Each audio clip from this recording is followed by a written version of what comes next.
Start करते हैं। ये वाला टॉपिक वैसे कम ही आता है, फिर भी हमें आना चाहिए। ठीक है, कई बार ना क्वेश्चन सोल्व करने के लिए थोड़ा इजीनेस रहता है। ठीक है, ये होता है स्टार टू डेल्टा और डेल्टा टू स्टार कन्वर्जन है। ठीक है, ऐसा रजिस्टर में होता है, ऐसा ही कैपेसिटर में होता है। एक याद कर लोगे ना तो दूसरा हो जाएगा। भाई ये याद रखना, ध्यान से देखो। आर को हम रिप्लेस करते हैं, जब भी हम कैपेसिटर से प्लेस करेंगे तो कैपेसिटर 1/c से ही होगा रिप्लेस, हमेशा ये याद रखना है। आर हमेशा किससे रिप्लेस होगा? 1/c से। जैसे कभी भी मुझे रेजिस्टेंस की जगह कैपेसिटेंस के थ्रू करंट निकालना है, वोल्टेज निकालना है, तो जैसे हम करंट का मतलब क्या समझते, हम करंट का मतलब समझते थे VA minus VB divide by R. हमने किया, let us suppose voltage upon resistance ही करंट होता है। कैपेसिटेंस के केस में क्या लेके चलेंगे? VA माइनस VB अपॉन में 1/c। वैसे ये भी गलत है, पर मैं इसके लिए बता रहा हूँ। वैसे ओमेगा आना चाहिए। याद है हमने ओमेगा इम्पिडेंस समझा था, वो इसलिए हम नहीं लेके चलते क्योंकि वो कई बार ओमेगा कट जाता है, कैंसिल कैंसिल कैंसिल हो जाता है। इसलिए बस ये याद रखना है कि हमें 1/c लेके चलना है। आर की जगह किससे रिप्लेस करना है? 1/c। आप यहाँ पे भी देखोगे आर की जगह हम किससे रिप्लेस करेंगे? 1/c से ही करेंगे। 1/c से ही करेंगे। ठीक है, तो करें देखो। हमें निकालना है ये RAC निकालना है या RCA निकालना है। RCA होता है क्या, ध्यान से देखो। इन सबकी मल्टीप्लीकेशन होती है आपस में, और डिवाइड बाय क्या हो जाता है बच्चों? RB आ जाएगा, RB। जो यहाँ पे नहीं है उसके डिवाइड बाय क्या आ जाएगा? RB आ जाएगा। तो RCA निकालेंगे तो नीचे क्या आ जाएगा बच्चों? RB। RBC निकालेंगे तो नीचे क्या आ जाएगा? RA। RAB निकालेंगे तो नीचे क्या आएगा? RC। बाकी इन सबकी आपस में क्या आएगी? मल्टीप्लीकेशन आएगी। ये किसको किस में कन्वर्ट कर रहे हैं बच्चों? ये स्टार टू डेल्टा कन्वर्जन है। ये स्टार टू डेल्टा कन्वर्जन का है। Star to delta conversion. ये वाला कौन सा बच्चों? ये डेल्टा टू स्टार कन्वर्जन। इसमें क्या होता है, ध्यान से देखो।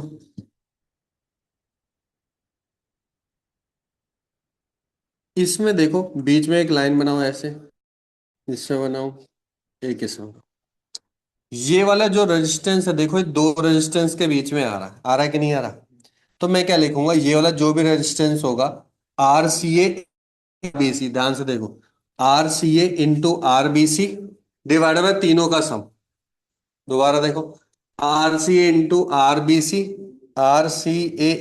RBC डिवाइड बाय तीनों का सम।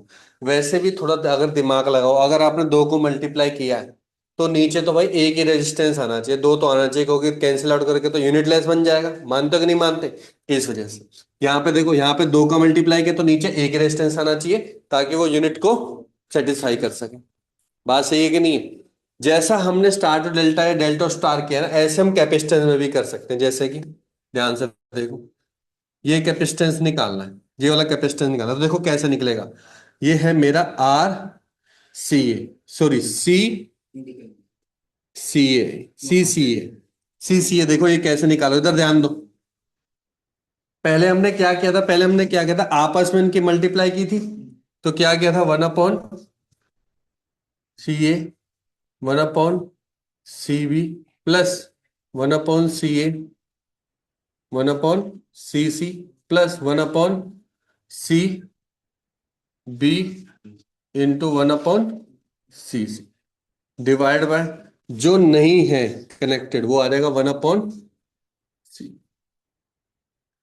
बस, अगर ये याद रख ली ना, ये फॉर्मूले तो याद करने की जरूरत नहीं। क्यों? क्योंकि हमने तो भैया ये वाला अच्छे से समझ लिया है कैसे बना, उसकी जरूरत नहीं है। बस मैंने क्या बोला, अच्छा ये आएगा भी किसके इक्वलेंट? 1/CCA के इक्वलेंट आएगा। ये भी इनवर्स में आएगा, ये भी इनवर्स में ही आएगा। फिर जब इसको उल्टा कर दोगे तो ये रिजल्टेंट आ जाएगा आपके पास ऑटोमेटिकली। समझ में आया कि नहीं आया? तो एक तरीका याद रखोगे तो दूसरे वाले को फॉर्मूला याद करने की जरूरत नहीं है। बस रेजिस्टेंस का याद कर लो। कैपेसिटेंस को तो बस मैंने क्या बोला, आर को किससे रिप्लेस करना है? 1/C से। अच्छा, अगर इसकी जगह इंडक्टेंस आ गया तो कोई चेंज करने की जरूरत नहीं है। जैसा आर वैसा ही इंडक्टेंस, याद रखना। क्लियर है? इंडक्टेंस, अगर रेजिस्टेंस की जगह यहाँ पे इंडक्टर आ गया तो कोई भी सिंबल में कोई चेंजेस नहीं आएंगे, बस आर की जगह किससे रिप्लेस कर दो, सिंपल एल से रिप्लेस कर दो। बस आपको तो मैं बस यही बोलूंगा, ये वाला ही याद रखना है और कुछ याद नहीं करना। ठीक है, स्टार्ट करें अब कुछ क्वेश्चन लगाते हैं। तो पहला क्वेश्चन ही है बच्चों, या वैसे मैंने आपको दिए थे करने के लिए। Charges are placed on a circumference of a circle of radius with constant angular separation. Constant angular separation है between the successive charges। अगर मैं पोटेंशियल निकालता ना तो कांस्टेंट एंगुलर सेपरेशन का कोई मतलब ही नहीं था। क्यों? क्योंकि वो डायरेक्शन के ऊपर डिपेंड नहीं करता, वो तो टोटल चार्जेस के ऊपर ही डिपेंड करता है।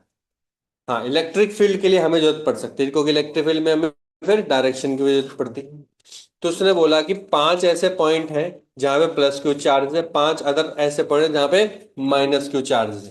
क्योंकि कांस्टेंट एंगुलर सेपरेशन है, कांस्टेंट एंगुलर सेपरेशन की वजह से बच्चों इलेक्ट्रिक फील्ड क्या हो जाएगी, जीरो। क्योंकि क्यों सर, मान के चलो कि कांस्टेंट 10 से डिवाइड किया, 36 एंगल पर है। एक ऐसे होगा, एक ऐसे होगा, एक ऐसे होगा, एक ऐसे होगा, एक ऐसे होगा, 5 हो गए। इनके और व्यू बनाने चाहिए थे हमें। ठीक है, तो जो ये वाला इलेक्ट्रिक फील्ड देगा, पॉजिटिव वाला बाहर देगा, नेगेटिव वाला अंदर की तरफ देगा, तो ये आपस में क्या हो जाएंगे बच्चों, कैंसिल आउट हो जाएंगे। ये आपस में क्या हो जाएंगे, कैंसिल आउट होते रहेंगे। और कैंसिल आउट हो जाएंगे तो इलेक्ट्रिक फील्ड क्या हो जाएगी उस केस में, जीरो। इलेक्ट्रिक फील्ड तो ऐसे, पोटेंशियल क्या होता है सर, पोटेंशियल तो डायरेक्शन के ऊपर डिपेंड ही नहीं करता। वो सिंपल के क्यू अपॉन में आर, के कांस्टेंट है, क्यू होगा तो एक माइनस क्यू भी है, रेडियस आर सबकी सेम है, तो पोटेंशियल भी क्या हो जाएगा बच्चों, जीरो। तो कौन सा ऑप्शन है, सी ऑप्शन। नेक्स्ट क्वेश्चन है, electrostatic force between metal plate of an isolated parallel plate capacitor having charge Q and A. क्या होगा इसका आंसर, सी होगा, इंडिपेंडेंट। क्यों सर, हमने फॉर्मूला पढ़ रखा है, देखो ये रहा, ये देखो।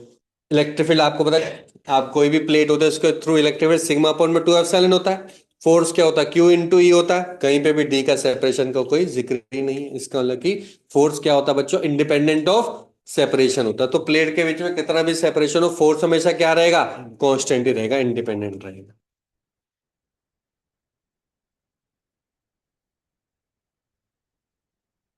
ये भी इजी क्वेश्चन है। ये कह रहा है कि 4 पॉइंट है, चार्जेस एक है minus Q minus sorry plus के 2 क्यू प्लस के 2 Q R placed one of at each corner of square. Relation निकालना, जब पोटेंशियल क्या हो जाए सेंटर पे, जीरो हो जाए। अब आपको पता है सेंटर पे अगर पोटेंशियल जीरो करनी है और स्क्वायर है, तो ये मान के चलो अगर ये आर ले लिया तो ये भी क्या होगा बच्चे, आर, ये भी क्या होगा, आर, ये भी क्या होगा, आर। तो यहाँ पे जो चार्ज पड़ा हुआ है, तो के अपॉन आर तो भारी हो गया, यस और नो, तो हर जगह कांस्टेंट ही है। बचा क्या, minus Q plus 2 Q plus 2 Q, और that will be equals to zero. तो यहाँ से क्यू की वैल्यू क्या आ जाएगी बच्चे, क्यू ही आ जाएगी, यस और नो, माइनस क्यू आ जाएगी, सॉरी माइनस क्यू आ जाएगी। क्यों, क्योंकि सर एक ये कट जाएगा, एक कट जाएगा, तो बचेगा क्यू प्लस क्यू बचेगा। और इसको जब इक्वल पुट करेंगे तो क्यू की वैल्यू क्या आ जाएगी बच्चे,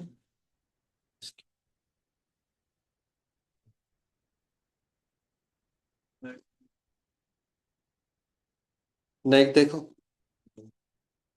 capacitor C one of capacitance 1 microfarad, दूसरा वाला कितना 2 microfarad, are separately charge with common battery है। ठीक है, two capacitor are then separated allowed to discharge through equal resistor at time t is equal to zero.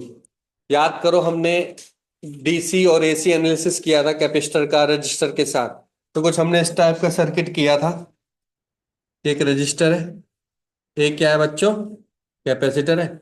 उसको मैंने एक switch से कनेक्ट कर दिया और स्विच के दूसरी साइड में क्या है बच्चे, मान के चलो बैटरी है। जैसे ही मैं स्विच को लगाऊंगा, अभी मैंने स्विच को लगाया नहीं है, ना इसने ऐसे कुछ बोला है। अच्छा, पहले उसने बोल दिया two capacitor are separately charge है, फुली चार्ज है, सॉरी पहले क्या है बच्चों, फुली चार्ज, क्या है, फुली चार्ज है। अब एक चीज बताओ, जब वो फुली चार्ज हो जाता है तो कैपेसिटर सारी की सारी वोल्टेज ले लेता है अपने पास। जैसे हमने पढ़ा कि अगर जैसे यहाँ पे वी नोट है, तो ये सारी की सारी वोल्टेज वी नोट हो जाएगा, तो किसकी तरह एक्ट करेगा, ओपन सर्किट की तरह एक्ट करेगा। किसकी तरह एक्ट करेगा, ओपन सर्किट की तरह। और जब हमने बैटरी को डिस्कनेक्ट कर देंगे, ठीक है, बैटरी को डिस्कनेक्ट करने से शॉर्ट सर्किट हो जाता है, ये रेजिस्टेंस हो जाता है, और कैपेसिटर किसकी तरह बिहेव करता है? बैटरी की तरह। बैटरी की तरह बिहेव करता है। किसकी तरह बिहेव करेगा? क्योंकि उसके अंदर है ना भी वोल्टेज। कितनी वोल्टेज है? वी नोट ही है। कितनी वोल्टेज है? V naught. तो इससे क्या पता चला कि चाहे कैपेसिटर 10 माइक्रोफेरेड का होता, चाहे वो 20 माइक्रोफेरेड का होता, वोल्टेज तो वी नोट ही रखता अपने पास जो उसने चार्ज किया है, क्योंकि सेम बैटरी से चार्ज किया है। तो इसके अंदर करंट कितना फ्लो करता बच्चों? अच्छा, ये पॉइंट पे देखो, ये प्लस है, ये माइनस है, तो plus plus, minus minus. Battery हमेशा फिर रिवर्स पोलैरिटी में। पहले करंट कैसे जा रहा था? ऐसे जा रहा था, बैटरी के थ्रू ऐसे जा रहा था ना। अब जब वो एज ए बैटरी की तरह एक्ट करने लग जाएगा ना, तो पोलैरिटी थोड़ा चेंज होगी। क्या चेंज हो जाएगी? करंट की डायरेक्शन। तो करंट कैसे फ्लो करेगा? ऐसे फ्लो करेगा। और तो कुछ है नहीं, ये वी नोट है, ये आर है, मान के चलो। तो करंट कितना फ्लो करेगा? करंट सर करेगा V naught divide by R. लेकिन किस पॉइंट पे करेगा V naught divide by R? Sir ये करेगा टी इजिकल टू जीरो पे। कैसे? जैसे जैसे टी बढ़ता रहेगा, कैपेसिटेंस वोल्टेज को डिस्चार्ज करता रहेगा, और टी इजिकल टू इन्फिनिटी, मतलब कि बहुत टाइम बाद, इन्फिनिटी मतलब लाखों साल बाद नहीं, कुछ टाइम बाद उसके अंदर कितना करंट फ्लो करेगा? जीरो करेगा। क्योंकि कैपेसिटेंस कभी भी कोई भी चीज को स्टोर लॉन्ग टाइम तक नहीं कर सकता, कि हम सब पढ़ चुके। तो मतलब कि टी इजिकल टू जीरो पे कितना करंट होगा बच्चों? V naught by R. क्या ये कैपेसिटेंस की वैल्यू पे डिपेंड कर रहा है? नहीं कर रहा।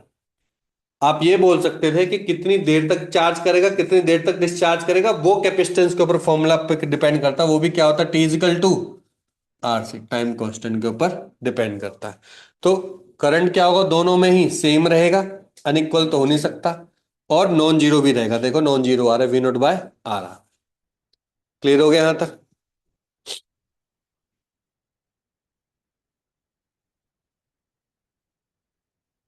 नेक्स्ट आता है बच्चों ये क्वेश्चन।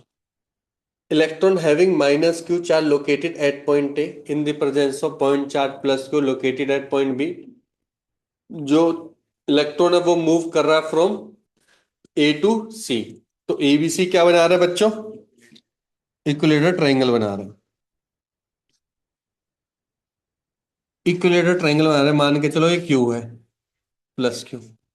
यहाँ पे क्या है बच्चों? ए है। ये गया पहले ए से किधर गया बच्चे? बी पे गया, माइनस ए। ठीक है। अब ये बताओ, ऐसे गया है, वैसे डायरेक्शन बनाने की जरूरत क्या है हमें? तो बस मैं तो बोलूंगा इलेक्ट्रिक फील्ड बना लो बस, ठीक है। जब ये यहां से यहां गए, पहली बात तो हमें तो पाथ के ऊपर डिपेंड नहीं करता, है ना। किसके ऊपर डिपेंड करता है?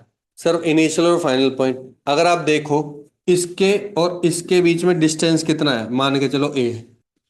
और इसके और इसके बीच में डिस्टेंस कितना है? वो भी ए है। आपको पता है कि वर्क डन निकालना है। वर्क डन होता क्या है? Change in potential energy. Sir मैं पोटेंशियल एनर्जी जब निकालूंगा, मैं तो ऐसे लिखूंगा सर, के टाइम्स क्यू माइनस क्यू, या माइनस ई लिख दो, ठीक है। डिवाइड बाय डिस्टेंस कितना है बच्चों? ए है। ये मेरा कौन सा होगा? फाइनल हो गया। इनिशियल भी क्या होगा? इनिशियल भी बच्चों क्या होगा मेरा?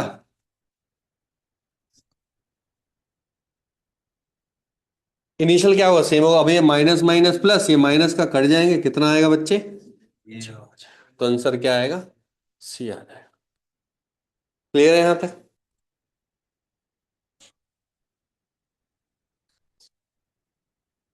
नेक्स्ट देखो। Two insulating charge sphere of radius r1 and r2 having charges q1 and q2 respectively are connected to each other, ठीक है। देन देयर इज क्या होगा? हमें हमने पढ़ा हुआ है कि लेट सपोज दो स्फीयर है, इनकी रेडियस क्या है बच्चे? बाहर लिखते हैं r1, इसकी क्या है? r2। Capacitance c1 c2, v1 v2, U1 U2। याद है हमने कॉन्सेप्ट पढ़ा था। और जैसे ही इसको थिन वायर से कनेक्ट करते हैं बच्चे, जैसे इसको हम थिन वायर से कनेक्ट करते हैं, थिन वायर से कनेक्ट करते हैं, तो होता क्या है? सर हमने देखा था कि इसके अंदर चार्ज का क्या होगा बच्चों? ट्रांसफर होगा। चार्ज का ट्रांसफर कब तक होगा? जब तक कि पोटेंशियल सेम ना हो जाए, तब तक चार्ज का क्या रहेगा बच्चों? ट्रांसफर रहेगा। और वो एक कॉमन पोटेंशियल V बन जाता है, वो कॉमन पोटेंशियल V बन जाता है, ठीक है। अब V का फॉर्मूला क्या होता है? V1 का, सर V1 का फॉर्मूला होता है K Q1। अच्छा Q1 भी रहेगा, यस और नो? और यहाँ पे Q2। के Q1 अपॉन में रेडियस R1, वो किसके बराबर हो जाएगा बच्चों? V2 के। V2 क्या है? के Q2 अपॉन में R2। तो के से के cancel, Q1 R2 equal to Q2 R1। जब तक पोटेंशियल सेम नहीं हो जाएंगे तब तक क्या होता रहेगा? डिक्रीज करता रहेगा। एनर्जी डिक्रीज करती रहेगी, या बोलूंगा चार्ज का ट्रांसफर होता रहेगा, ठीक है, या करंट का ट्रांसफर होता है, या फिर लॉस ऑफ एनर्जी भी वहीं तक होती, कुछ भी पॉइंट ले लो। जो जो हमने पढ़ा क्या कि वहां पे लॉस ऑफ एनर्जी होती है इन द फॉर्म ऑफ हीट होती है। क्या चार्ज ट्रांसफर होता है? होता है। क्या एनर्जी भी डिक्रीज करती है? यस करती है। एनर्जी भी डिक्रीज करे क्योंकि लॉस ऑफ हीट हो रहा है ना वहां पे, इस वजह से। तो सब कुछ कहां तक होंगे? इस पॉइंट तक होंगे। इस पॉइंट बोल लो, या फिर मैं बोल लूं कि जब तक पोटेंशियल सेम नहीं हो। दोनों ही पॉइंट एक ही है। दोनों ही पॉइंट क्या है? एक ही। क्लियर हो गया यहां तक? इसको तो हमें पता ही है, स्फेरिकल शेल है। स्फेरिकल शेल में बच्चों अंदर इलेक्ट्रिक फील्ड जीरो होती है। इलेक्ट्रिक फील्ड जीरो होने से डेल वी क्या हो जाएगा? जीरो। डेल वी का मतलब कि इक्विपोटेंशियल सरफेस है। इक्विपोटेंशियल सरफेस से पूछ रहा है, ठीक है। सी और पी के बारे में पूछ रहा है, सी और पी के बीच में कितना होगा पोटेंशियल? जीरो बन जाएगा। कितना बन जाएगा? जीरो, क्योंकि इक्विपोटेंशियल सरफेस। क्लियर है यहां तक? अगर ये सॉलिड स्फीयर होता, नॉन कंडक्टिंग सॉलिड स्फीयर, तो याद करो सरफेस पे वीएस थी और सेंटर पे कितनी थी? याद करो, सरफेस पे बीएस थी तो सेंटर पे कितनी थी? अगर तू बोल रहा 2/3, तो याद कर मैंने बोलता सेंटर पे जितना नजदीक रहोगे उतना ज्यादा रहेगी, तो गलत हो गया। 2/3 तो कम हो गया। तो हमेशा उल्टा करना है, क्या? 3/2। 3/2 ऑफ वीएस रहेगा, क्योंकि सेंटर पे ज्यादा रहेगी। सेंटर से जितना दूर ज्यादा रहेंगे हमेशा पोटेंशियल क्या होती रहेगी? डिक्रीज करती रहेगी। आपने ग्राफ भी देखा था, ठीक है, ग्राफ देखा था ना हमने। हमने कुछ इस तरीके का ग्राफ देखा था कि सॉलिड स्फीयर की बात करो, solid sphere non conducting, solid sphere non conducting पहले ऐसे जाता है, ठीक है, कहां तक? फिर ऐसे जाता है, ठीक है। ये चीज का याद रखना, डिक्रीज ही करता रहेगा। क्या करता रहेगा? डिक्रीज ही करता रहेगा।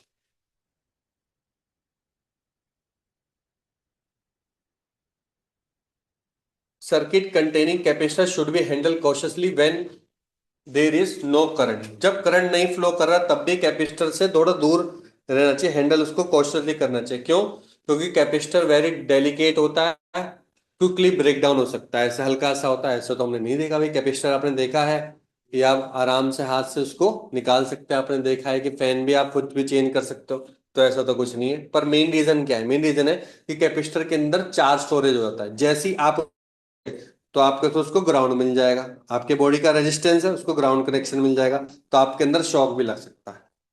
क्या लग सकता है आपको? शॉक लग सकता है। तो रीजन गलत है, क्वेश्चन बिल्कुल करेक्ट है। तो इसके लिए एक रेजिस्टेंस पाथ भी प्रोवाइड होना चाहिए। वो रेजिस्टेंस पाथ आप प्रोवाइड कर दोगे अगर आपने डायरेक्ट टच कर दिया तो। आप प्रोवाइड कर दोगे तो लो, कौन सा आंसर होगा बच्चे? C answer. नहीं देखो, when charges are shared between any two bodies no charge is really lost. वो तो हमें पता ही, चार्ज क्या होता है? हमेशा कंजर्व रहता है। लेकिन एनर्जी लॉस होती है, एनर्जी लॉस होती है, ये तो करेक्ट है। Some energy dissipate in the form of heat and sparking, ये भी करेक्ट है। जैसे हम अचानक कनेक्ट करते हैं तो आप देखें स्पार्किंग आती है, तो उसी फॉर्म में ही एनर्जी क्या हो रही है बच्चों? डिसअपियर, या फिर बोलूंगा डिसिपेट हो रही है। तो ऑप्शन क्या होना चाहिए इसका? Option A is correct. A correct है, करेक्ट एक्सप्लेनेशन दे रहा। If the distance between parallel plate capacitor is half and dielectric constant 3 times, तो कैपेसिटर क्या बन जाएगा? 6 टाइम। पहले तो कैपेसिटर का फॉर्मूला बताओ, जो सारी चीजें पता हो। कैपेसिटर का फॉर्मूला बताओ भाई, कैपेसिटर का फॉर्मूला एफ साइलन ए अपॉन में डी। एफ साइलन को अगर मैं चेंज करूंगा तो मैं तो बोलूंगा के इंटू एफ साइलन नॉट, या फिर एफ साइलन आर भी आप लिख सकते हो, जो आपको सही लगे। यस और नो? अब इसने बोल दिया कि डी क्या हो गया बच्चों? हाफ हो गया, और डायलेक्ट्रिक हो जाए 3 टाइम। अगर ये हाफ हो जाएगा और ये 3 हो जाएगा तो ऊपर जाके क्या बन जाएगा बच्चों? 6 टाइम बन जाएगा। तो करेक्ट है। Capacity of capacitor does not depends on the nature of material. Nature of material पे डिपेंड नहीं करता। हाँ भाई, सही है कि रॉन्ग है? तू बता भाई। रीजन, रीजन पढ़ो, रीजन को कहाँ ध्यान है आपका? Capacity of capacitor does not depends upon the nature of material. Depend करता है कि नहीं करता है? क्या गलत है? रीजन सही कह रहा है, गलत कह रहा है? रीजन गलत कह रहा है। हाँ भाई शिवम, क्या कह रहा है? डिपेंड तो करता है, तभी तो देखो चेंज हुआ है, वरना चेंज ही क्यों होता? यस और नो? सी ऑप्शन में सी ठीक है। ऑप्शन करे। वो तो इंटरनेट से मिल जाता सी ऑप्शन। पर ही करा है। तो यहाँ पे भी तो इंटरनेट होता कौन है, दे यहाँ रहा पे नहीं होता इंटरनेट? कौन दे रहा है? यहाँ साथ वाले घर से जो तू लेता है। Surface density of two spherical conductor है और different radius are equal. Surface density of two spherical conductor है जिसकी डिफरेंट रेडिया है। Then the electric field also near the surface also equal. Surface density equal to charge upon area. चलो, पर मेरे को तो कोई रिलेशन ए और आर में ऐसा क्यों बोल रहा है? होगा तो क्या? या तो ए होगा या तो बी होगा या फिर डी होगा। बी होगा। वैसे सी तो नहीं हो सकता है, क्योंकि ये तो डेफिनेटली है कि सर्वे डेंसिटी होता ही है। पर हमें ये कैसे पता चलेगा कि इक्वल है कि नहीं? तो देखो इसका सिंपल सा है। सर्वे डेंसिटी इक्वल बोला है तो मतलब कि सिग्मा वन किसके बराबर है बच्चे? Sigma two. सिग्मा होता क्या है सर? चार्ज पहले वाले का डिवाइड बाय उसका एरिया। एरिया क्या होता है बच्चों स्फीयर का? 4 पाई R1 स्क्वायर। यहाँ पे क्या हो जाएगा? Q2 equal to 4 pi R2 square. यहाँ तक रिलेशन निकल जाएगा बच्चे, Q1 Q2 का। अब इलेक्ट्रिकल इंटेंसिटी तो हमने पता है, इलेक्ट्रिकल इंटेंसिटी क्या होते हैं बच्चों? E1 होते हैं के Q1 अपॉन में R1 स्क्वायर। और E2 भी क्या रहेगी बच्चे? के Q2 अपॉन में R2 स्क्वायर। अगर आप ध्यान से देखो, Q2 upon R2 square equal to Q1 upon R1 square, वही सेम यहाँ पे भी आ रहा है। आ रहा है कि नहीं आ रहा बच्चों? इसका इलेक्ट्रिक फील्ड भी क्या होंगे? सेम। सेम होंगे। इसका मतलब कि क्या है? कौन सा ऑप्शन करेक्ट है? करेक्ट है। आपके लिए ए है, बाकी के लिए क्या है? बी है। सही है। आपके लिए ए है बस। नेक्स्ट देखो, capacitor is filled with same thickness of dielectric है। ठीक है। And conducting sheet and one after. अच्छा, पहले हमने डाल दिया डाइलेक्ट्रिक, फिर डाल दिया conducting sheet. Then the capacitance C1 C2 become. आपने हमने पढ़ा है कि कंडक्टिंग शीट डालने से उसका के की वैल्यू क्या होती है? बहुत ज्यादा होती है। बता भी रहा सेकंड में कि मेटल शीट होने की वजह से के की वैल्यू क्या आती है? ज्यादा। के की वैल्यू ज्यादा, उनसे कैपेसिटेंस क्या हो जाएगा? ज्यादा। क्यों? क्योंकि सी डायरेक्टली प्रोपोर्शनल टू क्या होता है? के होता है। के जितना ज्यादा उतना ही ज्यादा कैपेसिटेंस। पढ़ चुके हैं, अभी हमने जस्ट क्वेश्चन भी किया था। तो कौन सा ऑप्शन सही है? ए ऑप्शन सही है। यस और नो? अब आ जाओ इस क्वेश्चन। देखो, in this given figure charge stored in a 6 microfarad capacitor when A and B points are joined together। इसमें एक टर्म मिसिंग है, अगर नहीं भी होगी तब भी याद रखना है, एट स्टडी स्टेट भी लिखा होना चाहिए। क्योंकि स्टडी स्टेट का मतलब क्या होता है? जब कैपेसिटर फुली चार्ज हो चुका है तब तक। अब वो कितना टाइम ले हमें क्या पता? हो सकता हो 2 माइक्रो सेकंड ले, हो सकता हो 1 माइक्रो सेकंड ले, है ना? उस वाले पॉइंट की बात कर रहा हूं। पर एक चीज बताओ, इसने बोल दिया कि ये दोनों क्या हो गए बच्चे? ज्वाइन हो गए। डीसी हमने अप्लाई किया। डीसी पे कैपेसिटर किसकी तरह बिहेव करता है? ओपन सर्किट की तरह, याद रखना। स्टार्टिंग में नहीं, स्टार्टिंग में तो क्या रहेगा? शॉर्ट रहेगा। लेकिन कुछ टाइम बाद चार्ज हो जाएगा ना, तो कुछ सेकंड मतलब कि कुछ माइक्रो सेकंड या कुछ नैनो सेकंड या फिर कुछ मिली सेकंड या फिर सेकंड भी हो सकते हैं। वो किसके ऊपर डिपेंड करता है? टाइम कांस्टेंट के ऊपर डिपेंड करता है। तो उस टाइम बाद, ठीक है, एट इजिकल टू इन्फिनिटी जिसको बोलते हैं, तो कैपेसिटेंस किसकी तरह बिहेव करेगा? ओपन सर्किट की तरह बिहेव करेगा। तो जब ओपन सर्किट की तरह बिहेव करेगा तो मैं कुछ ऐसा बना सकता हूँ सर्किट। ये रेजिस्टेंस, ये ओपन, ये शॉर्ट, ये ओपन, ये रेजिस्टेंस और ये ग्राउंड। अगर मैं दूर से देखूं ना, तो करंट कुछ ऐसा जाएगा, देखो। यस और नो? और ये दोनों रेजिस्टेंस किस में कनेक्ट है? ध्यान से देखो, किस में कनेक्ट है? सीरीज में कनेक्ट है। और सीरीज में कनेक्ट तो कनेक्ट है। यस और नो? ये 6 ओम है, ये कितना ओम है बच्चे? 3 ओम है। और ये कितना है? 9 वोल्ट है। आपको पता है वोल्टेज क्या होगी? यहाँ पे डिवाइड होगी। यस और नो? डिवाइड होगी तो 6 और 9 है। आपको पता है 9 टोटल किसके क्रॉस से निकालना है? 3 के क्रॉस से निकालना है। 3 डिवाइड बाई 6 + 3 9 कितनी हो जाएगी? 3 वोल्ट। इसके क्रॉस कितनी वोल्टेज हो जाएगी? इसके क्रॉस हो जाएगी 3 वोल्ट। तो इसके क्रॉस कितनी हो जाएगी? 6 वोल्ट हो जाएगी। ये फिक्स रहेगी हमेशा, क्योंकि कैपेसिटर तो ओपन सर्किट हो चुके हैं। अब इसके पैरेलल में कौन कनेक्ट था? कैपेसिटर ही तो कनेक्ट था। ये थोड़ा कैपेसिटर गायब हो गया, गायब थोड़ा हुआ है, ओपन सर्किट की तरह बिहेव कर रहा है। ये 6 वोल्ट किसको लगातार मिल रही है? इस कैपेसिटर को मिल रही है 6 वोल्ट लगातार। मिल रही कि नहीं मिल रही? तो क्यू का फॉर्मूला क्या होता है? सी वी। कैपेसिटेंस कितना है? 6 माइक्रोफेरेड। कितनी मिल रही है? 6। तो कितना हो जाएगा बच्चों? 36 माइक्रो कुलम। यहाँ पे आंसर कितना आएगा? बस, फिनिश। क्या समझे? समझ गया? इजी है। बहुत बार आते हैं ऐसे चीजें, तो याद रखना है कि जब भी ऐसा गिवन हो तो उसको स्टडी स्टेट में मान के उसके क्रॉस वोल्टेज निकाल लो, जो पूछे वो निकाल दो। अब करंट बोले, करंट तो जीरो ही रहेगा उधर, क्योंकि ओपन है, करंट तो फ्लो करेगा नहीं। चार्ज ही पूछ सकता है, चार्ज हमने निकाल दे, Q इक्वल टू सी। ये सुनो, सर में आ गया अच्छे से?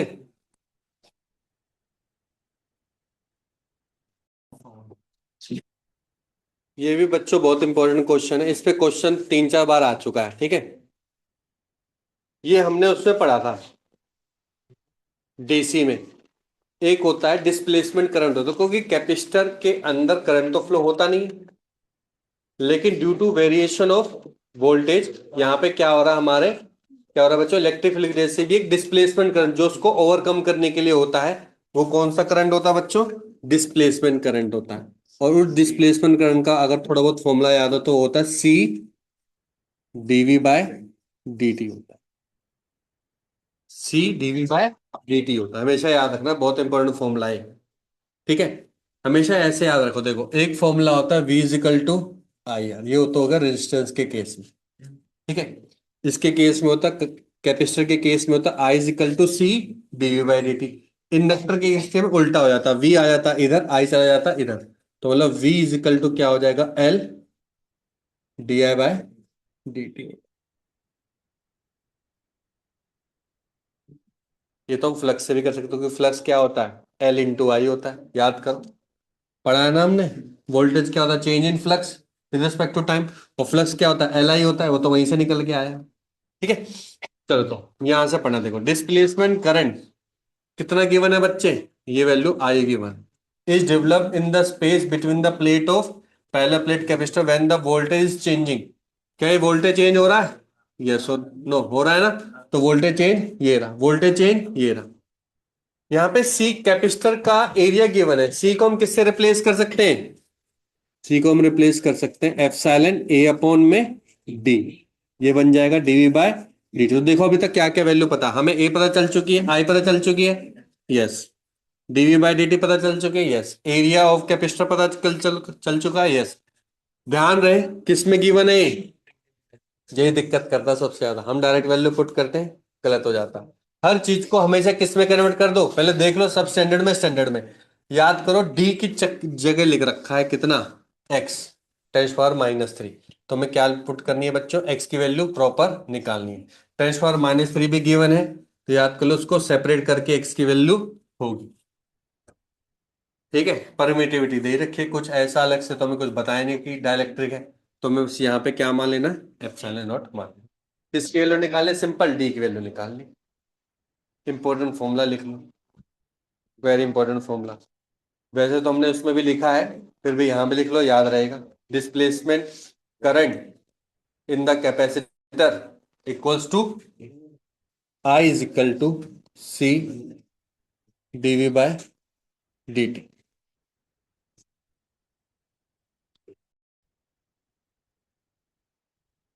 तो नेक्स्ट करते हैं बच्चों ये वाला। याद करो, हमने ये पढ़ा था फॉर्मूला में, जब ड्रॉप्स एक साथ जुड़ते हैं तो क्या चीज बढ़ जाती है? रेडियस बढ़ जाती है ना? रेडियस बढ़, पता है ना हमने, कि जब हमने देखा था बच्चों कि अगर एन ड्रॉप्स है, वॉल्यूम बढ़ रहा है, तो हमें पता है कि जो कैपिटल आर होता है वो कितने टाइम में हो जाता है? एन एन ड्रॉप्स है, एन की पावर कितना होता है? नहीं, 2 पावर आएगा ना? नहीं, हाँ सॉरी, 1/3 स्मॉल आर, ये हमने देखा था। ठीक है, potential of a large drop when 8 small drops are combined is 20, then the potential drop, तो हमें छोटे वाले का पोटेंशियल निकालना है। अब एक चीज देखो, अगर हम चार्ज के रिस्पेक्ट की बात करें, जब एक में क्यू है, दूसरे में भी क्यू है, तीसरे में भी क्यू है, और सबको कंबाइन कर दो तो चार्ज क्या हो, चार्ज तो ऐड ही हो जाएगा। तो टोटल चार्ज मैं बोलूंगा, टोटल चार्ज तो सिंपल क्या हो जाएगा, एन टाइम्स क्यू ही रहेगा। यस और नो?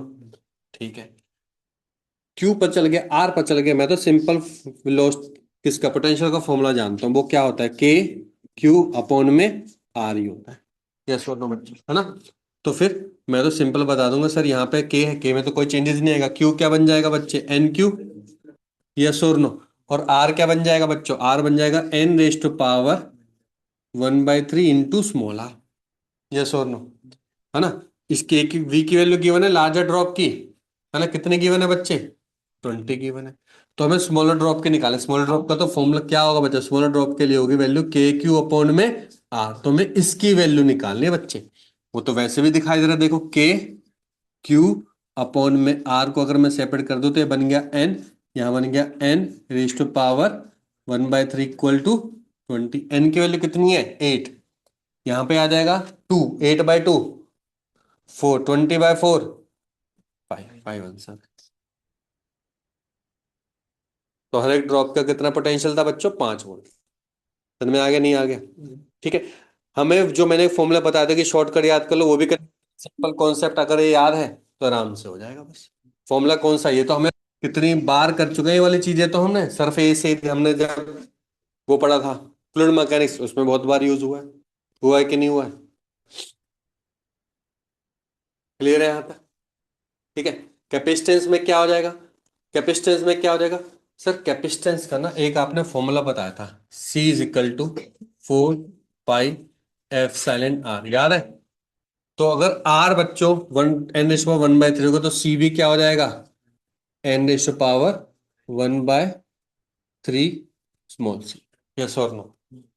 है ना? एनर्जी आपसे पूछे half C V square, V निकाल दिया, सी निकाल दिया, वहां से भी निकल जाएगा। कुछ भी आपसे बोला जाए, एक फॉर्मूले के याद होने से बच्चों बाकी सारे फॉर्मूले तो आपको याद है, उनमें बस पुट कर करके सारी वैल्यू निकाल।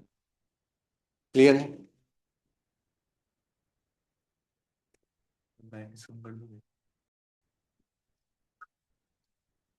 ने बोला कि कंपोजिट पैरेलल प्लेट है, ठीक है, मेड अप ऑफ 2 डाइलेक्ट्रिक्स है विद डिफरेंट थिकनेस है। अच्छा, T1 T2 भी दे रखा है, epsilon 1 epsilon R different different दे रखा है। 2 dielectric are separated by conducting foil है एफ, पता नहीं रखा, बीच में ही है कहीं ना कहीं, 2 डाइलेक्ट्रिक के बीच में, तो कहीं ना कहीं यहां पर ही हो। ठीक है, द वोल्टेज निकालने में देखा जाए तो बहुत complex, पर अगर आप थोड़ा बहुत भी, अगर मैं थोड़ा सा इंटेलिजेंट हूँ तो मैं तो थोड़ा सा इस तरीके से बनाता, देखो इस सर्किट को मैं ऐसे बनाता कि एक कैपेसिटर ऐसे है, एक कैपेसिटर है, ऐसे भी तो बना सकता हूँ सेपरेटली, और बीच में कहीं ना कहीं मैं वोल्टेज की बात कर रहा हूँ वी की, ये जो हमें निकालना। दूसरा एंड बैटरी से कनेक्ट है, तो कहीं ना कहीं वोल्टेज डिवाइडर रूल ही तो कह रहा है, और वोल्टेज डिवाइडर रूल हमें पता है। वोल्टेज डिवाइडर रूल क्या कहता है बच्चों, मान के चलो ये वी है, तो हमेशा हम पॉजिटिव से नहीं नेगेटिव वाले के थ्रू निकालते हैं, तो इसकी वैल्यू कितनी होगी बच्चे, नेगेटिव वाला कौन सा, ये वाला। ठीक है, तो इसमें एप्सिलॉन आर की वैल्यू 4 है और इसकी वैल्यू 1 है, यहाँ पे क्या है बच्चे 3 है, और यहाँ पे कितना 0.5, बाद में यूज करेंगे। इसको C1 मान लो, इसको क्या मान लो, C2। पैरेलल सीरीज में कैपेसिटेंस है, वोल्टेज डिवाइडर रूल लगेगा। वोल्टेज डिवाइडर रूल क्या कहता है, अगर ये टोटल वोल्टेज कितनी है 100, तो ध्यान से देखो वी निकालना है, ये C2 के क्रॉस ही निकल सकता है, तो देखो वी होगा टोटल पोटेंशियल 100। रेजिस्टेंस के केस में क्या होता था, R1 लेते थे, मैंने बोला था क्या लेना है, R1 की जगह 1/C1 ले लो या फिर C2 ले लो, जो तुम्हारी मर्जी है वो ले लो। मैं तो हमेशा प्रेफर करता हूँ, क्यों, क्योंकि अगर 3 हो गए तो फिर गड़बड़ हो जाएगी, फिर कौन सा बेस्ट रहेगा, हमेशा इनवर्सली वाला। मैंने क्या बोलता हूँ, आर को किससे रिप्लेस कर दो, 1/C से। तो अगर ये R2 होता तो मैं लिखता यहाँ पे R2, यहाँ पे क्या लिखूंगा बच्चे, 1/C2 डिवाइड बाय कितना आएगा, C1 + C2 आ जाएगा। यस और नो? ठीक है, अपर C1 C2 के तो वैल्यू नहीं पता, याद करो C1 होता क्या है बच्चों, ये सिंपल सी होता क्या है सर, सी होता है एप्सिलॉन A अपॉन में डी होता है। अगर देखा जाए सबका एरिया क्या है बच्चे प्लेट का, सेम है। थिकनेस ही तो चेंज है, मतलब डी चेंज है और क्या है एप्सिलॉन चेंज है। ए सब में क्या है बच्चों, कैंसिल कैंसिल कैंसिल है ना। तो सी किससे रिप्लेस हो जाएगा, एप्सिलॉन अपॉन में डी से। या फिर मैं बोलूंगा 1/c किससे रिप्लेस हो जाएगा, डी बाय एप्सिलॉन। तो वही वैल्यू इसमें पुट करने, देखो 100, 1/c किससे रिप्लेस हो जाएगा बच्चों, D2 divide by epsilon 2 divide by D1/एप्सिलॉन 1 प्लस D2 में एप्सिलॉन 2। अब मुझे बताओ, क्या हमें यूनिट देखने की जरूरत है सर, बिल्कुल भी यूनिट देखने की जरूरत नहीं। कुछ भी हो, एमएमओ कुछ भी कहोगे, वो सारे के सारे यूनिट क्या हो रहे हैं बच्चों, कैंसिल। रिजल्ट किस में आ रहा है, वोल्टेज में आ रहा है। तो देखो डी कितना है यहाँ पे, हमने किसको माना था, इसको माना था ना नीचे वाले को 2, तो 1 है और यहाँ पे 4 है। तो क्या रहेगा बच्चे, 1/4 डिवाइड बाय 1/4 प्लस 0.5 बस। जो भी आंसर आएगा आपका ही आंसर है बस। समझ में आ गया कि नहीं आ गया, क्लियर अच्छे से, कोई डाउट तो नहीं आता।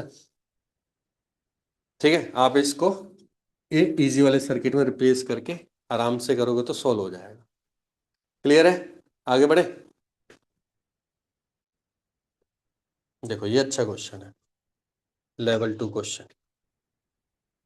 तो वो क्या कह रहा है, an electron revolves around an infinite cylindrical wire है having uniform linear charge density. है सिलिंड्रिकल, लीनियर चार्ज डेंसिटी क्यों बोला है, क्योंकि इसकी रेडियस क्या होगी, बिल्कुल ही नेग्लिजिबल है। तो केवल हमें लेंथ को ही कंसीडर करना है। तो एक तरीके की सिंपल एक वायर बन गई मेरी, वायर के क्रॉस, ठीक है वायर के क्रॉस है, ठीक है। उसके क्रॉस बच्चे क्या हो रहा है, हमें ये चार्ज डेंसिटी गिवन है, और इलेक्ट्रॉन क्या कर रहा है उसके चारों ओर घूम रहा है, ये देखो डायग्राम में भी गिवन है। और किसके इन्फ्लुएंस की वजह से, अट्रैक्टिव इलेक्ट्रोस्टैटिक फील्ड की वजह से ये घूम रहा है। तो वेलोसिटी निकालनी है। एक चीज बताओ, इलेक्ट्रॉन को एनर्जी मिल सकती है बैटरी से। हमारे पास जो वेलोसिटी आती है, इलेक्ट्रॉन काइनेटिक मोशन में जा रहा है, इसको बैटरी, इसको जो काइनेटिक एनर्जी मिलेगी कहीं ना कहीं पोटेंशियल एनर्जी से ही मिलेगी। और आपको पता है बैटरी के थ्रू पोटेंशियल एनर्जी का फॉर्मूला क्या होता है, बैटरी के थ्रू पोटेंशियल एनर्जी का फॉर्मूला, बैटरी से पोटेंशियल एनर्जी का फॉर्मूला क्या निकालते हैं हम। हाँ सही बोल रहा, बोल,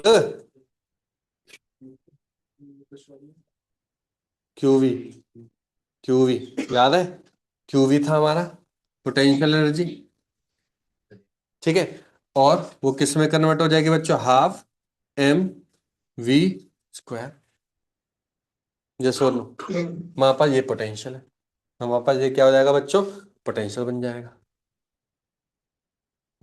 या तो इस तरीके से कर लो, या फिर दूसरा क्या है, इलेक्ट्रिक फील्ड है, इलेक्ट्रिक फील्ड फोर्स तो देगा ही देगा। तो फोर्स किसके बराबर आ जाएगा बच्चों, फोर्स, फोर्स होगा electric field into charge Q. ठीक है, मतलब इस इलेक्ट्रॉन पर ये क्या दे रहा होगा बच्चों, एक फोर्स लगा रहा होगा। लेकिन इसके एंगेस्ट में भी एक फोर्स आ रहा होगा, वो कौन सा फोर्स होता है आप सभी को पता है, M V square by R. बस। अब इलेक्ट्रिक फील्ड का फॉर्मूला बताओ, इस कंडक्टिव वायर का इलेक्ट्रिक फील्ड का फॉर्मूला बहुत बार करा हमने, या बताओ थोड़ा और, क्योंकि इनफाइनाइट बोला है। तो कितना आ जाएगा, 2k λ/r into charge electron का क्यू, इलेक्ट्रॉन का चार्ज आएगा ना क्योंकि इलेक्ट्रॉन घूम रहा है, ठीक है, into mass of electron, velocity निकालनी है हमें, डिवाइड बाय आर, आर से आर कैंसिल। तो देखो वही तो बन रहा है, 2 नीचे जा रहा है, सेम ही तो बन रहा है ऊपर वाला है। बस नीचे वाले से ऊपर वाले को कर लिया है, हमें यहाँ से करना है यहाँ से कर लो, वहां से करना है वहां पे, हमें पोटेंशियल का फॉर्मूला लिखना पड़ता इसके थ्रू, कंडक्टिंग वायर के थ्रू। ठीक है, अच्छा बताओ, के की वैल्यू हमें पता है सर, वो तो पता ही है। लेमडा की वैल्यू पता है, पता है। इलेक्ट्रॉन का चार्ज पता है, पता है। मास पता है, पता है। वेलोसिटी निकल जाएगी। अगर E बाय एम अगर आपको याद हो तो कितना इजी है, देखो फिर दोबारा यहाँ से हट के यहाँ आ जाएगा, E/m फिर दोबारा आ जाएगा। तभी मैंने बोलता हूँ कि E/m क्या होती है, वैल्यू E/m की याद होनी चाहिए तुरंत। आपको कहाँ याद होगी, आप तो बड़े आदमी, आप निकालना चाहो। याद है निकाल। हाँ बस निकाल लो, निकालने में क्या है यार, एग्जाम तो 6-7 घंटे का है, आराम से करेंगे, कोई जल्दबाजी नहीं है। नहीं देखो, पहले plate capacitor with plate area कितना है बच्चों, ए है, प्लेट सेपरेशन है D, filled with dielectric material जिसकी फिक्स वैल्यू कितनी दे दी बच्चों, के इक्वल टू 4। पर जो डी है ना, जो थिकनेस है वो वेरी कर रही है। कैसे देखो, पहले थिकनेस थी मेरी इतनी, दूसरी बार थिकनेस है मेरी इतनी, मतलब कि सेम ही डाइलेक्ट्रिक है। पहले थिकनेस इतनी थी 1/3, अगली बार 2/3, मतलब ज्यादा कर दी, 2/3 कर दी। उसके केस में C1 C2 दे दिया, हमें पता है, हमें बहुत अच्छे से पता है कि सर सी होता है एप्सिलॉन ए अपॉन में डी। ये तो होता है सर। जब एक्स्ट्रा कोई थिकनेस आ जाते तो याद करो, डी रिप्लेस हो जाता है किससे, बताया था मैंने, एप्सिलॉन ए। पहले तो क्या होगा, डी माइनस टी, ये होगा एयर का, इसका होगा एयर का, प्लस जितने की थिकनेस से डिवाइड बाय के। यस और नो। अब ऐसे C1 निकलेगा, C1 में टी की वैल्यू कितनी है, या मैं बोलूंगा एक्स की वैल्यू कितनी है, यहाँ पे एक्स से रिप्लेस कर दो। एक्स से रिप्लेस कर दो बच्चों यहाँ पे, ताकि कंफ्यूजन ना हो, एक्स से रिप्लेस कर देता हूँ देखो, एक्स, एक्स। अब x की वैल्यू 1/3 से c निकलेगा, फिर 2/d से c निकलेगा। दोनों का रेशो निकाल देना, क्यों, क्योंकि सर C1 की वैल्यू गिवन है, C2 की वैल्यू निकालने, रेशो से करना है। एरिया और एप्सिलॉन तो कट जाएंगे, एरिया एप्सिलॉन क्या हो जाएंगे बच्चों, कट जाएंगे। भाई ये फॉर्मूला याद है तो आराम से निकल जाएगा, बस क्वेश्चन को अच्छे से रीड करना है, समझना है कौन सा फॉर्मूला लगाना है। देखो बहुत बार ये फॉर्मूले पे बहुत बार क्वेश्चन डिफरेंट डिफरेंट तरीके से आ सकते। क्लियर है, समझ में आ रहा है अच्छे से, चलो आ रहा है तो ये बताओ। Two resistors with resistance and two capacitors with capacitance C1 C2 are connecting as shown in figure. For the potential difference between two point A and B to be zero. कब पोटेंशियल डिफरेंस कोई भी दो point के बीच में zero. अबे ऐसे क्यों बोल रहा है, इलेक्ट्रिसिटी की टर्म में बता, कब दो पॉइंट के बीच में potential zero, potential difference zero, जब सेम पोटेंशियल पे होता है गधो, पोटेंशियल डिफरेंस तो जीरो होगा ही होगा। सेम पोटेंशियल पे कब हो सकते हैं, जब उनके बीच में शॉर्ट सर्किट हो। सिंपल सी यही तो बात है, सिंपल एक वायर कनेक्ट कर दिया तो शॉर्ट हो गया। ठीक है, इसका मतलब किसमें कनेक्ट है, पैरेलल में, ये दोनों किसमें कनेक्ट है, पैरेलल में, और ये दोनों किसमें कनेक्ट है, सीरीज में कनेक्ट है। ठीक है, डिटरमाइन, अच्छा इनका ना कुछ रेशो बोल दिया, बताओ ये क्या वैल्यू होनी चाहिए, के की वैल्यू निकालनी है। हमें कोई मतलब नहीं है के से, हम तो सिंपल क्या करेंगे, ए पे पोटेंशियल निकालेंगे, बी पे निकाल देंगे, दोनों को इक्वल कर देंगे। अभी थोड़ी देर पहले मैंने आपको जस्ट थोड़ी देर पहले बताया था कि अगर मुझे बी पे पोटेंशियल निकालना है और C1 C2 पता, चलो उससे भी पहले R1 R2 पता, तो ए पे क्या निकलेगा बच्चों, पोटेंशियल ए पे, हाँ भाई क्या निकलेगा, टोटल पोटेंशियल ई अपॉन इनटू में किसके मल्टीप्लाई आएगा, R2 के R1, R2 मैंने क्या बताया था, R2 हमेशा ग्राउंडेड के पास में होना चाहिए, ग्राउंडेड के जो पास होगा वही रेजिस्टेंस ऊपर वाला लेना। चाहे अगर ये भी निकालने के लिए बोले ना तो क्या करना, ध्यान सुनो, निकाल पहले ये लेना, बाद में माइनस कर देना। समझे कि नहीं समझे, अगर तुमने ये निकाल देना इससे पोटेंशियल तो गलत निकल जाएगा। पहले क्या करना, हमेशा R2 के थ्रू निकालो और बाद में क्या कर दो, माइनस कर दो। समझ में आया कि नहीं है, तो बोलो बच्चे, क्लियर हो गया। ठीक है, वी बी बताओ, वी बी, वी बी क्या हो जाएगा सर, ई। मैं तो अब मुझे पता है कि सर C1 भी ले सकता हूँ या 1/C2 ले सकता हूँ, मैं C1 ले रहा हूँ। दोनों को क्या कर दो, इक्वेट, इक्वेट जैसे ही करोगे बच्चे क्या कैंसिल हो जाएगा, ई से ही कैंसिल हो जाएगा, यस और नो। अब देखो कुछ नहीं करना, ध्यान से देखो, ये तो बन रहा है। एक सेकंड, क्या बन रहा है, अगर मैं R2 को मुझे रिमूव करना है तो मैं R2 नीचे से कॉमन ले लूँ, तो ऊपर क्या आ जाएगा, 1 आ जाएगा, यहाँ पे बचेगा R1 divide by R2 plus, यहाँ पे C1 रिमूव करना तो यहाँ पे क्या आ जाएगा, 1 प्लस C2/C, क्रॉस मल्टीप्लाई कर दो तो क्या बन जाएगा, 1 plus C2/C1 equal to 1 plus R1/R2, 1 से 1 कैंसिल, क्या बच गया, C2/C1 equal to R1/R2, cross multiply कर दो, C1 R1 C2 R2 equal to क्या रहा बच्चे, 1। देखो कॉम्प्लेक्स सर्किट नहीं था, एक सर्किट था। आंसर इजी है, लेकिन कॉम्प्लेक्सिटी देख के बच्चे फिर छोड़ आते हैं इस क्वेश्चन को। बस मैथमेटिकली तो करना है, कुछ एक्स्ट्रा थोड़ा हमने कॉन्सेप्ट बनाया है, जो आप पढ़ते हो वोल्टेज डिवाइडर रूल वही लगाया बस हमने, और तो कुछ किया ही नहीं। क्वेश्चन को समझ लो क्या बोला था, पोटेंशियल डिफरेंस बिटवीन 2.0, हमेशा याद कर लो कि वो शॉर्टेड ही है आपस में। क्या है बच्चों? शॉर्ट। या फिर सिंपल बोलो शॉर्टेड, तो समझ लेना पोटेंशियल डिफरेंस जीरो है। दोनों में से एक चीज आपको समझनी पड़ेगी। क्लियर है यहां तक?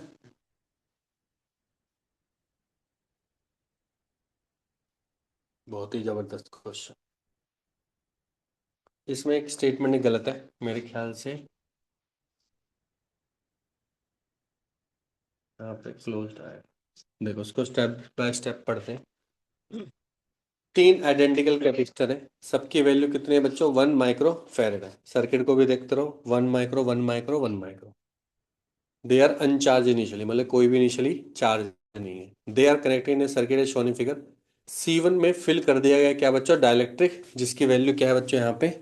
Epsilon R. अब जो सेल है ना हमारा EMF, जो कितने वोल्ट का है बच्चों? 8 वोल्ट का है। तो पहले मैंने S1 को क्लोज किया, S2 मेरा ओपन ही है। S1 को क्या कर दिया बच्चों? क्लोज। अब तुम बताओ, जब मैं इसको क्लोज करूंगा, चलो पहले पढ़ लेते हैं, उसके बाद C3 चार्ज हो जाएगा? नहीं होगा। क्यों? क्योंकि सर ये ओपन है, यहाँ पे करंट जाएगा नहीं, तो ये C1 और C2 अनचार्ज ही रहेंगे। तो सारा का सारा करंट कहाँ पे जाएगा बच्चे? C3 के पास। और C3 क्या हो जाएगा बच्चों? चार्ज। वही है बोल रहा है, पहले S1 को क्लोज किया और C3 क्या हो गया बच्चों? चार्ज हो गया। फिर S1 को ओपन कर दिया और S2 को क्या कर दिया? क्लोज। अब बैटरी से कनेक्ट नहीं है वो, अब ये तीनों आपस में कनेक्ट है, बैटरी से डिस्कनेक्ट हो गए। तो उस केस में हमें बताना है कि एप्सिलॉन आर की वैल्यू क्या होगी। ठीक है, अगर कैपेसिटर पे कितना चार्ज बन जाता है? C3 पे 5 माइक्रो कूलम बन जाता है। तो इसको स्टेप बाय स्टेप समझते हैं पहले कि वो कहना क्या चाह रहा है। देखो सबसे पहले तो क्या होगा? देखो सबसे पहले होगा कि जैसे ही बच्चों ये कनेक्ट होगा और ये डिस्कनेक्ट रहेगा, तो आपको पता है ये सारी की सारी वोल्टेज कहाँ पहुंच जाएगी? क्योंकि पैरेलल में कनेक्ट है ना, तब वोल्टेज सेम होगी। तो VC3 कितनी हो जाएगी बच्चों? 8 वोल्ट हो जाएगी। और सर जब 8 वोल्ट हो जाएगी, तो Q3 में बोलना चाहता हूँ, Q3 कितना हो जाएगा बच्चों? Q3 हो जाएगा VC3 C3। यस और नो? ठीक है, VC3 कितना होगा? 8। 1 माइक्रो कितना हो गया बच्चों? 8 माइक्रो कुलम होगा, मतलब इतना चार्ज तो इसके अंदर आ गया। ठीक है, अब जैसी और ओपन सर्किट भी होगा, आपको पता है जब फुली चार्ज हो जाता है तो ओपन सर्किट की तरह बिहेव करता है, करंट उसके अंदर फ्लो होता नहीं। अब शांति से बैठा हुआ। अब कुछ टाइम बाद जब तुम्हारा मन किया, तो तुमने क्या कर दिया बच्चों? तुमने क्या कर दिया? इसको इसको तो क्या कर दिया बच्चों? क्लोज। इसको कर दिया ओपन। तो बैटरी से तो अब मैं कनेक्ट ही नहीं रहा। बैटरी से कनेक्ट नहीं रहा तो मेरा सर्किट कुछ इस तरीके का बन गया, जिसमें ये C1 और C2 पहले अनचार्ज थे और C3 वाला फुली चार्ज हो चुका था। तो जो फुली चार्ज हो चुका होता है वो किसकी तरह बिहेव करता है? सर बैटरी की तरह बिहेव करता है। और सारा का सारा अपना चार्ज किसको देने की कोशिश करेगा? दूसरे वाले को देने की कोशिश करेगा, है ना? दूसरा पॉइंट, पैरेलल में हमेशा चार्ज का ट्रांसफर होता है। पैरेलल में हमेशा चार्ज का ट्रांसफर होता है, क्योंकि पैरेलल में चार्ज डिफरेंट डिफरेंट होते हैं। सीरीज में क्या होता है बच्चों? चार्ज सेम रहते हैं। इसका मतलब कि जो इसके पास चार्ज होगा Q, चाहे कितना भी एप्सिलॉन हो, मुझे कोई मतलब नहीं, उतना ही चार्ज बच्चे इसके पास होगा। ठीक है, और इसके पास कितना चार्ज बच चुका है बच्चों? 8 से 5 माइक्रो कुलम बच चुका है। यस और नो? अभी भी इसके पास 1 माइक्रो फेरेड की वैल्यू है। इसके पास 1 माइक्रो फेरेड की वैल्यू, इसके पास कितनी है? इसके पास है एप्सिलॉन आर माइक्रो फेरेड। क्यों? क्योंकि सर यहाँ पे इसने एप्सिलॉन आर से रिप्लेस कर दिया, और 1 तो था ही था। 1 को एप्सिलॉन आर से मल्टीप्लाई करोगे तो एप्सिलॉन आर माइक्रो फेरेड हो गया। तीनों को कैपेसिटेंस हो गया, चार्ज इनको इतना इतना मिल चुका है। ये इक्विलिब्रियम पे है, देख लो। अब ये फाइनल स्टेज आ चुके हैं इसके पास। 8 माइक्रो कुलम से कितने में रिप्लेस हो गया? 5 माइक्रो कुलम से, और अपना चार्ज इन्होंने इसको इसको डिस्ट्रीब्यूट कर। समझ में आ गया? अब हमें लगाने इसमें कैसे इक्वेशन लगाएं, अब सोचो। पहले ये सोचो कि बैटरी हमारा ये है, क्या इसमें करंट फ्लो हो रहा होगा? करंट तो फ्लो हो रहा होगा, करंट फ्लो होगा। ठीक है, करंट का फॉर्मूला क्या होता है? या फिर मैं पोटेंशियल की बात करूं, पोटेंशियल की बात करूं, किसी की भी ले लो, पोटेंशियल की बात कर लो। यहाँ पे जो पोटेंशियल होगा वो इन दोनों के पोटेंशियल के क्या होगा बच्चे, बराबर ही होगा, पैरेलल में कनेक्ट है। मानते हो कि नहीं मानते? जो यहाँ पे पोटेंशियल होगा वही। तो मैं अब फाइनली बोल रहा हूँ, जो V3 का पोटेंशियल होगा किसके बराबर होगा बच्चे, V1 प्लस। पोटेंशियल का फॉर्मूला क्या सर, पोटेंशियल का फॉर्मूला होता है Q is equal to C V. तो सर V का बन जाएगा Q बाय सी, तो ये भी बन जाएगा Q बाय सी, बल्कि मुझे बोलना चाहिए Q3 बाय C3, ये बन जाएगा Q1 बाय C1, ये क्या बन जाएगा Q2 बाय C2। आराम से करते हैं। Q3 की वैल्यू पता है हमें, बताओ कितनी, 5। 5 पता है सर हमें, 5 माइक्रो। ठीक है। क्या हमें C3 पता है, जो चेंज नहीं हो रहा वो कितना है, 1 है, 1 माइक्रो इक्वस टू। क्या हमें Q1 पता है कितना है, Q है। क्यों लिया हमने Q, क्योंकि सर दोनों सीरीज में कनेक्ट थे, दोनों के पे चार्ज हमेशा सीरीज में क्या रहता है, सेम। जैसे करंट सेम रहता है ऐसे ही चार्ज भी सेम रहता है। तो मैं यहाँ लिखूंगा Q, यहाँ पे क्या लिखूंगा, C1 की वैल्यू F∼R, माइक्रो माइक्रो तो पता है कैंसिल आउट हो जाएंगे, ठीक है। Q2 फिर Q, और ये आ जाएगा 1।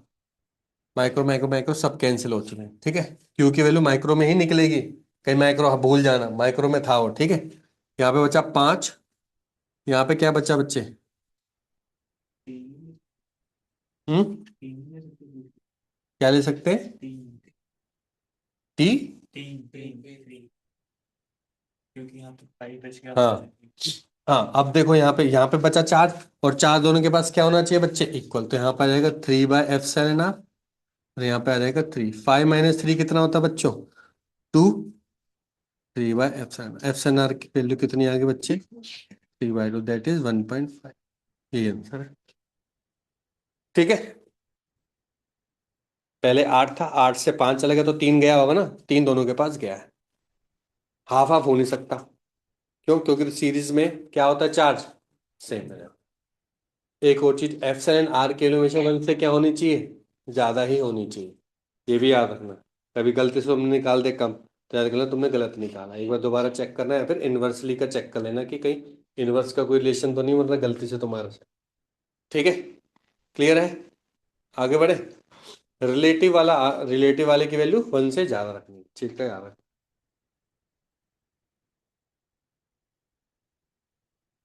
ये देखो, इन ए गिवन स्ट्रक्चर पोटेंशियल निकालना है O पॉइंट पर। वैसे तो इलेक्ट्रिसिटी अगर हम पढ़ लेते पहले तो इसको बहुत आराम से निकाल सकते थे, पर कोई बात नहीं, इलेक्ट्रिसिटी नहीं पढ़ा तो इलेक्ट्रिसिटी जब पढ़ेंगे तब यूजफुल हो जाएगा।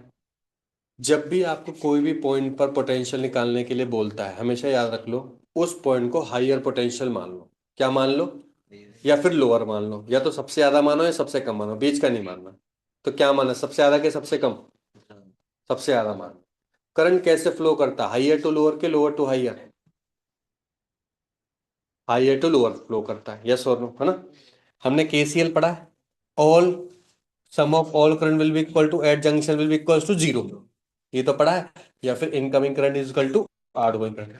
लेकिन आपने तो ये माना है ना कि ये हाईयर पोटेंशियल है, तो सारे करंट बाहर बाहर जा रहे हैं, तो सबका सम 0 हो सकता है सर, हो सकता है, क्यों नहीं हो सकता, क्योंकि कई बार एक ऐसा भी तो करंट होगा जो अपोजिट डायरेक्शन में होगा। ये तो मैंने माना है कि यहाँ पे पोटेंशियल क्या है, ज्यादा, अदरवाइज कहीं ना कहीं तो कम भी होगा।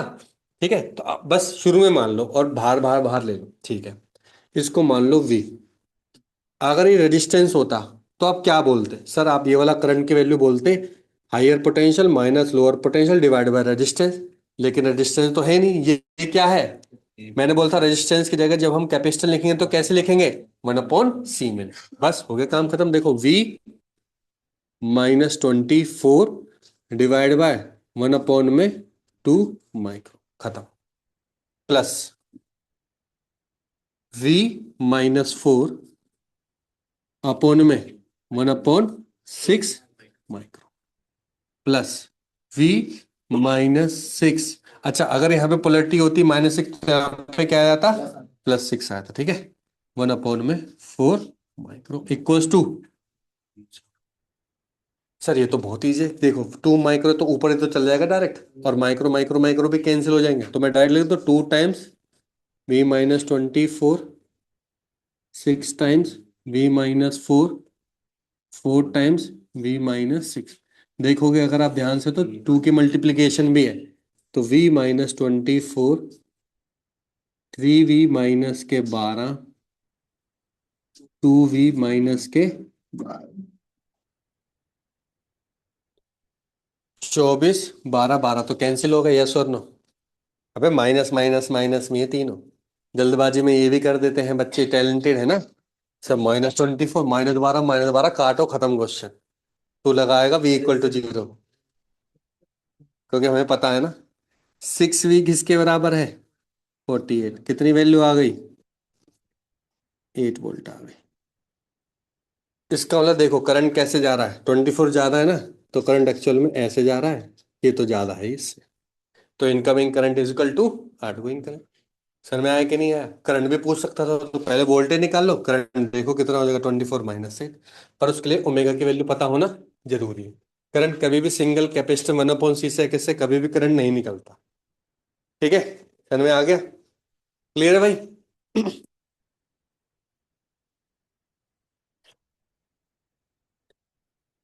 ये तो मेरे ख्याल से इसको करवाने की उतनी आप कर लोगे। क्या बोल रहे हैं, कैपेसिटर हैज ए कैपेसिटेंस इतना है when parallel plates are separated by air, फिर थिकनेस क्या है, डी।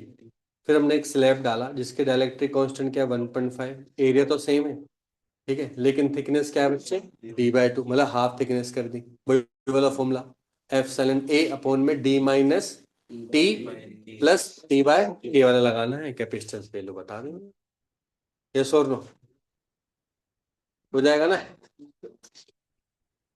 ये देख, नेक्स्ट देखते हैं, ये करते हैं।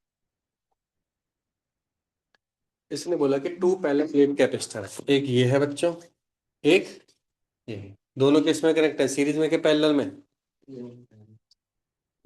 सीरीज में है। किस में कनेक्ट है, सीरीज में कनेक्ट है, वेरी गुड। सीरीज। ठीक है, एरिया दे रखा है 200 सेंटीमीटर स्क्वायर, आज join in such A way that कि दोनों की थिकनेस क्या है, अलग अलग है। देख सकते हैं क्यों? दोनों की थिकनेस का सम तो पता है कितना होगा, 4 होगा। a+b कितना है बच्चे, 4, क्योंकि ये टोटल 5 है, ये 1 है, तो कितना होगा बच्चे, 4 होगा। इक्विवेलेंट कैपेसिटेंस निकालना है, जिसकी वैल्यू ये एप्सिलॉन में ही निकालना है, एक्सफैलन में ही निकालना है इक्विवेलेंट कैपेसिटेंस। अच्छा पहले तो ये बताओ, मैं मुझे कुछ नहीं पता, अगर मैं तुमसे C1 पूछता तो तुम क्या बोलते? मैं बोलता सर C1 होता है ε0 a अपॉन में d, कितना है बच्चों, a, ये बोलते हैं आप। C2 कितना, C2 बोलते हैं ε0 a अपॉन में b। दोनों किस में कनेक्ट है, पैरेलल में कनेक्ट है। पैरेलल में कनेक्ट है तो आपको होता है सी इक्विवेलेंट का फॉर्मूला क्या होता है, सीरीज में, सॉरी सीरीज में कनेक्ट है तो सी इक्विवेलेंट का C1 C2 divide by C1 + C2, ε0 a divide by a into ε0 a divide by b, ε0 a divide by a ε0 a upon में b। मेरे ख्याल से एक ε0 तो कट जाएगा, यस और नो? ठीक है, हाँ काटेंगे, बिल्कुल काटेंगे। ε0 a बाहर ले लिया मैंने, 1/ab, ए बी एलसीएम ले लो बच्चों, यहाँ पे क्या आएगा, a+b। क्या हमें a+b की वैल्यू बताई थी थोड़ी देर पहले? अच्छा बताओ, खत्म क्वेश्चन। ए की वैल्यू पता है हमें, पता है हमें, तो ε0 में वैल्यू बतानी, ए की वैल्यू पता है 200 सेंटीमीटर, तो हम इसको ऐसे तो ले नहीं सकते बच्चे, किस में लेना पड़ेगा, -4। a+b की वैल्यू 4 है, है, 4 × 10⁻⁻। तो मेरे ख्याल से ये कट जाएगा किस पे बच्चे, 50 से, ये 3 से, ये कट जाएगा, कितना आंसर आएगा, 5। कितनी वैल्यू आ गई, 5, बस खत्म। क्लियर है, समझ में आ गया? चलो तो सर में आ गया तो आई विल एक्सपेक्ट कि आपको ये आंसर तो आना ही चाहिए, पढ़ो उसको अच्छे से, करो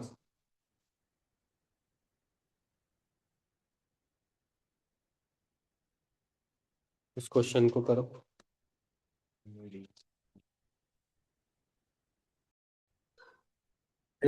से डी होना चाहिए, देखो कैसे। डी है। तेरा सही है, सेंटर ऑफ डाइपोल पे पोटेंशियल एनर्जी का तो हमने कोई कॉन्सेप्ट ही नहीं पढ़ा। हमने इलेक्ट्रिक पोटेंशियल पढ़ा है, क्यों? क्योंकि वर्ड इक्वी जो होती है, कौन सी लाइन होती है वो? Equatorial line. इक्वेटोरियल लाइन पे पोटेंशियल क्या होती है? जीरो होती है। तो हर एक पॉइंट पर जीरो होगी ना, तो डेफिनेटली बी किस पे जाएगा? 3 पे जाएगा। अगर डाइपोल स्टेबल है, इलेक्ट्रिक फील्ड जा रही है और स्टेबल है, तो मूव ही नहीं करेगा। मूव नहीं करेगा तो टॉर्क क्या हो जाएगा? तो कौन सा ऑप्शन बैठता है? बी का कौन सा है? 3। सी का क्या है? आगे देखने की जरूरत भी नहीं थी, फिर भी पता होना चाहिए। Inside a conductor placed in an external magnetic field, क्या चीज जीरो हो जाती है? इलेक्ट्रिक फील्ड जीरो हो जाती है। और एक इलेक्ट्रिक डायपोल अगर परपेंडिकुलर हो गया, पोटेंशियल एनर्जी का फॉर्मूला याद है? माइनस के पी। एक तो ये फॉर्मूला भी था, ठीक है। जब दोनों परपेंडिकुलर है तो cos theta cos 90 become zero. Formula कितने अच्छे से याद है आपको? एट द सेंटर ऑफ, गुरु पंडित जी, ये डाइपोल है। डाइपोल के एक्सियल डायरेक्शन में हमने पोटेंशियल का फॉर्मूला देखा था, 2 k p अपॉन में आर स्क्वायर, याद है? और इक्वेटोरियल पॉइंट पर क्या होता है? पोटेंशियल जीरो होता है। और कोई अगर एंगल थीटा है तो मैंने बताया था पी को किससे रिप्लेस कर देना? पी कॉस थीटा से। बस याद हो गया फॉर्मूला। Oh my God.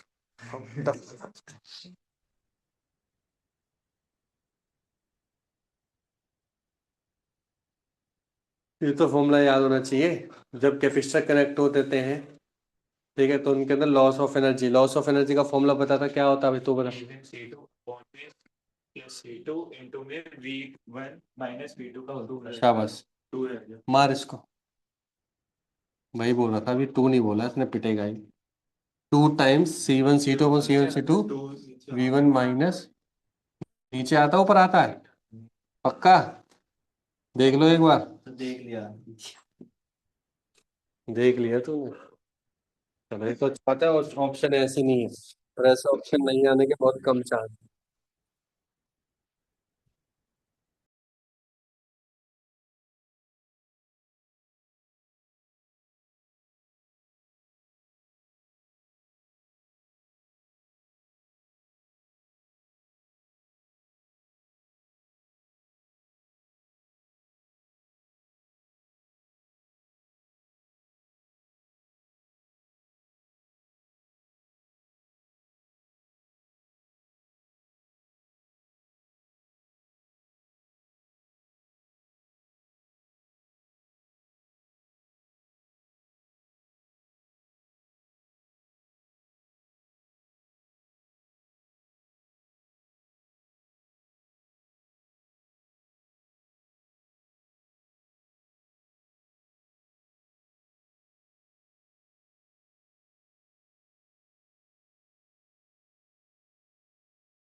हाँ भाई। A resistor and the capacitor connecting in series with 200 volt direct supply across the capacitor, एक नियॉन बल्ब को कनेक्ट कर दे रहा है, जो किस पे कब तक देगा बच्चों? 120 वोल्ट तक दे देगा। ऑन रहेगा, लाइट अप एट 120। अच्छा, 120 पे देगा। Calculate the value of R to make the bulb light up 5 second after the switch has been closed. इस टाइप का क्वेश्चन जस्ट अभी हमने किया था, तो सेम टाइप का बच्चों। आर और कैपेसिटर किस में कनेक्ट है? सीरीज में कनेक्ट है। और जब सीरीज में कनेक्ट होते हैं तो मैंने आपको बताया था एक फॉर्मूला, बहुत ही बढ़िया। ये सप्लाई है V, ये R है, ये C है। कैपेसिटर के क्रॉस निकालने का एक फॉर्मूला बताया था, याद है? क्या बताया था? V infinite plus V0 minus V infinite multiply e raise power minus के T बाय टाउ।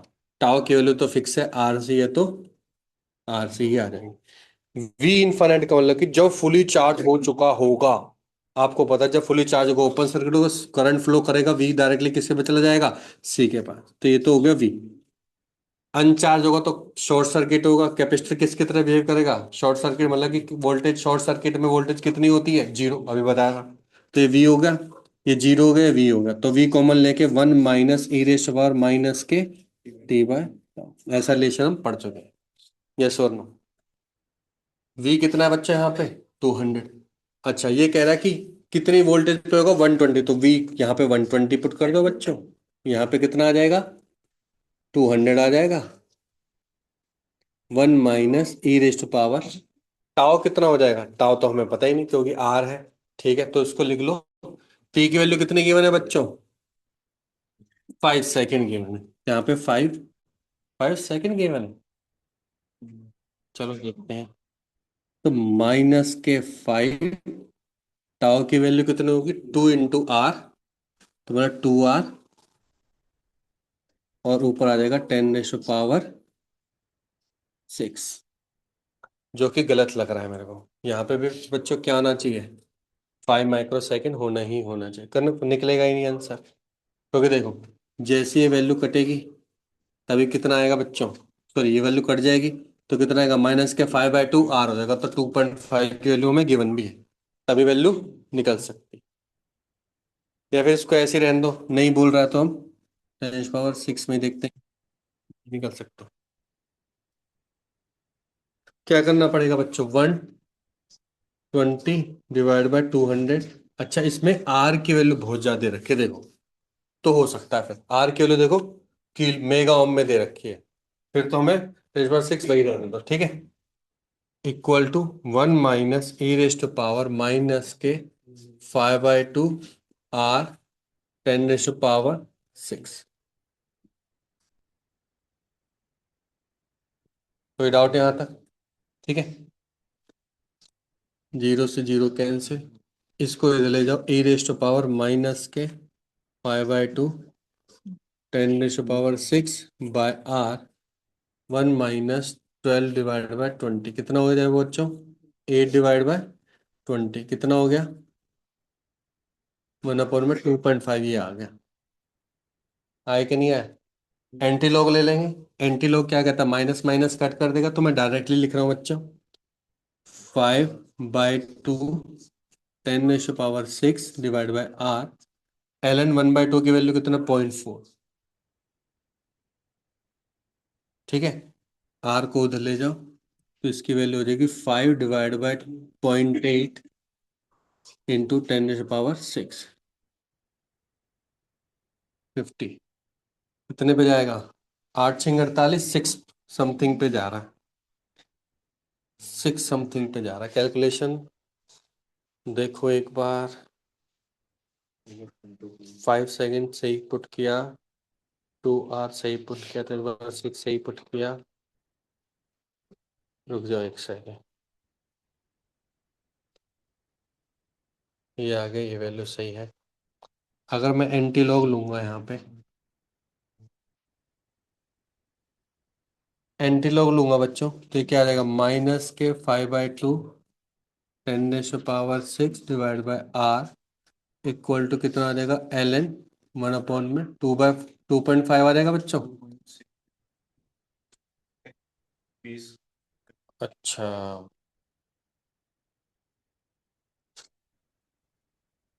लॉगरिथमिक क्या लेना है, 10 लेना है, ये गलत वैल्यू गिवन है फिर, ऐसे कभी भी नहीं होगा, हमेशा ई में ही गिवन होनी चाहिए फिर, वो तो फिर कन्वर्ट करनी पड़ेगी आपको, करने के फिर आर की वैल्यू आ जाएगी। एल एन ई लिखा है और मान के चलो ए है, तो उसको मैं क्या लिख सकते हैं बच्चों, L N A divide by L N E लिख सकते हैं। दोनों का बेस क्या हो जाएगा, 10 10 हो जाएगा। इसकी वैल्यू कितनी होती है, एल एन ई की वैल्यू, इसी की तो वैल्यू पता होनी चाहिए, इसकी वैल्यू तो पता ही है।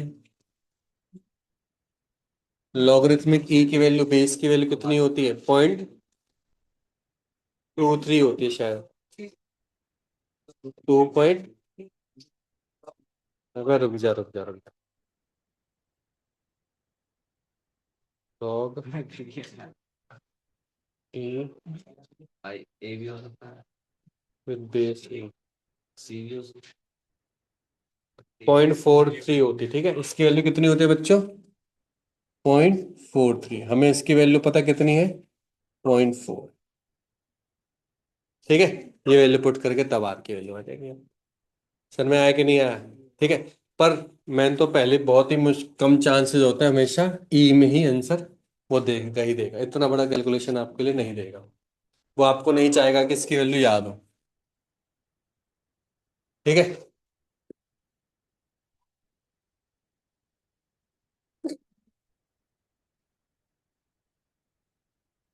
Two capacitor C1 and C2 are connecting and shown in figure the potential difference VA minus V. पहले तो ये बताओ VA माइनस VB कितना है? VA माइनस VB, ये 12 है, ये 24 है, कितना होगा? माइनस के 12 वोल्ट होगा, क्योंकि यहाँ पे बच्चों 12 है, यहाँ पे कितना है?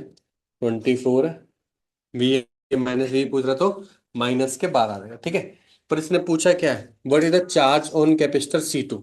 C2 पे चार्ज ऑन कैपेसिटर पूछ रहा है। अगर सर्किट को थोड़ा सा क्लोजली देखो, ये दोनों बैटरी हैं, अगर देखा जाए तो सीरीज में ही तो कनेक्ट है एक तरीके का। अगर ये अलग सर्किट होता है यहाँ पे, तब नहीं बोलता मैं सीरीज में कनेक्ट, लेकिन ये तो वहीं पे खत्म हो गया। तो मैं तो इसको एज अ सीरीज की तरह मान सकता हूँ, और जब सीरीज की तरह मान सकता हूँ बच्चों, तो मैं इसको एक भी तो बैटरी बना सकता हूँ। तो 24 - 12 कितना होता है बच्चों? 12। तो देखो मैं यहाँ पे ऐसे बना रहा हूँ, ये कैपेसिटर, ये बैटरी, ये कैपेसिटर, ये दोनों किस में कनेक्ट है? है। सीरीज में कनेक्ट है। यस और नो? तो यहाँ पे C1 है, यहाँ पे C2 है, यहाँ पे 12 वोल्ट है। आपको पता है किसके क्रॉस निकालना है? C2 के क्रॉस निकालना है। आपको कैपेसिटेंस पता है, वोल्टेज निकाल लोगे, तो Q इक्वल टू क्या होता है? CV। इतना आसान क्वेश्चन, पर थोड़ा डायग्रामेटिकली कॉम्प्लेक्स सा बना रखा है। करना क्या था? बैटरी को ऐड कर दो, बस ये चेक कर लो सीरीज में है कि पैरेलल में। सीरीज में है, बैटरी से कनेक्ट है। C2 के क्रॉस वोल्टेज क्या होगी? सर C2 के क्रॉस होगी 12, दूसरा कैपेसिटेंस 2 डिवाइड बाय 6, कितना हो जाएगा? 4। 4 micro, sorry 4 volt. 4 volt into 4 कितना हो जाएगा बच्चों? 60। 16। अच्छा, क्लियर है? समझ में आ गया अच्छे से?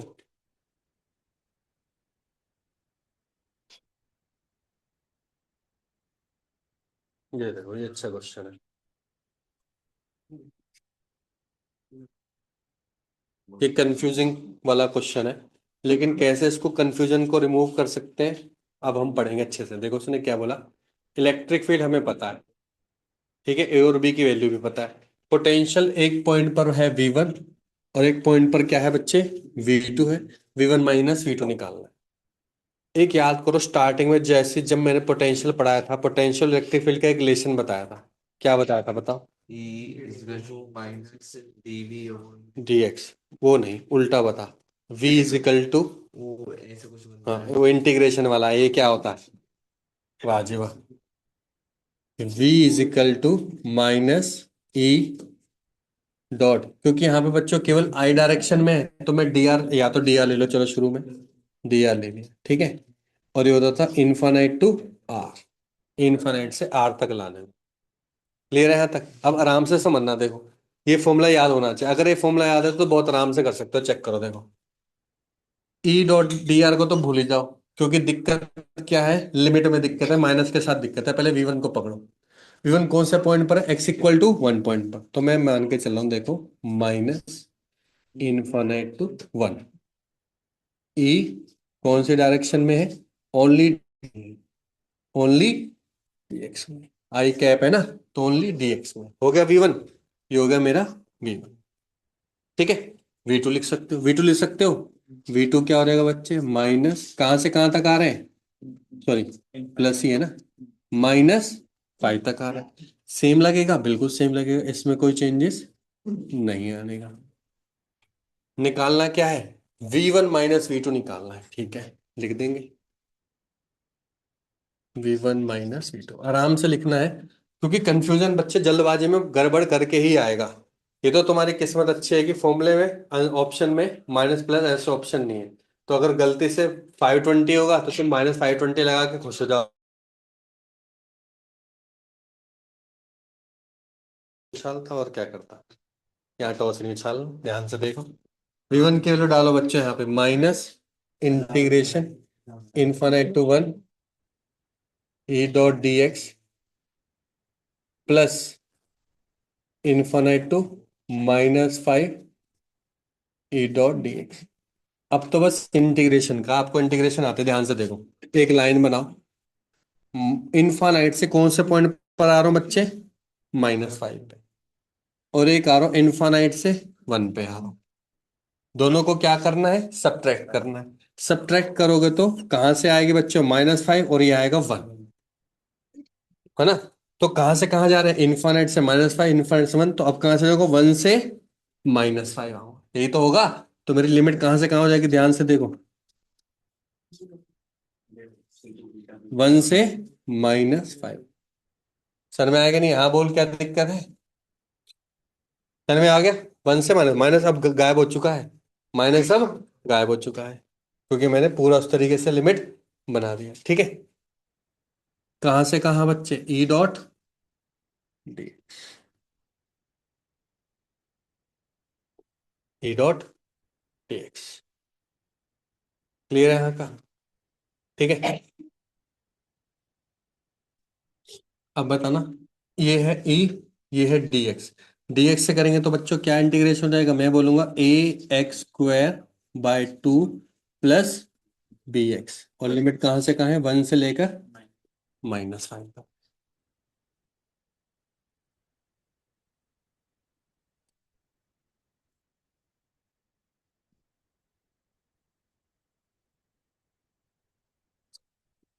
करो पुट करो, ए की वैल्यू कितने, 20, 20/2 10 हो गया। एक्स की लिमिट पहले क्या पुट होगी, -5 का स्क्वायर मतलब 25, फिर 1 पुट हो गई, ठीक है। बी की वैल्यू कितनी है बच्चे, 10 है, पहले पुट होगी -5, फिर पुट होगी -1।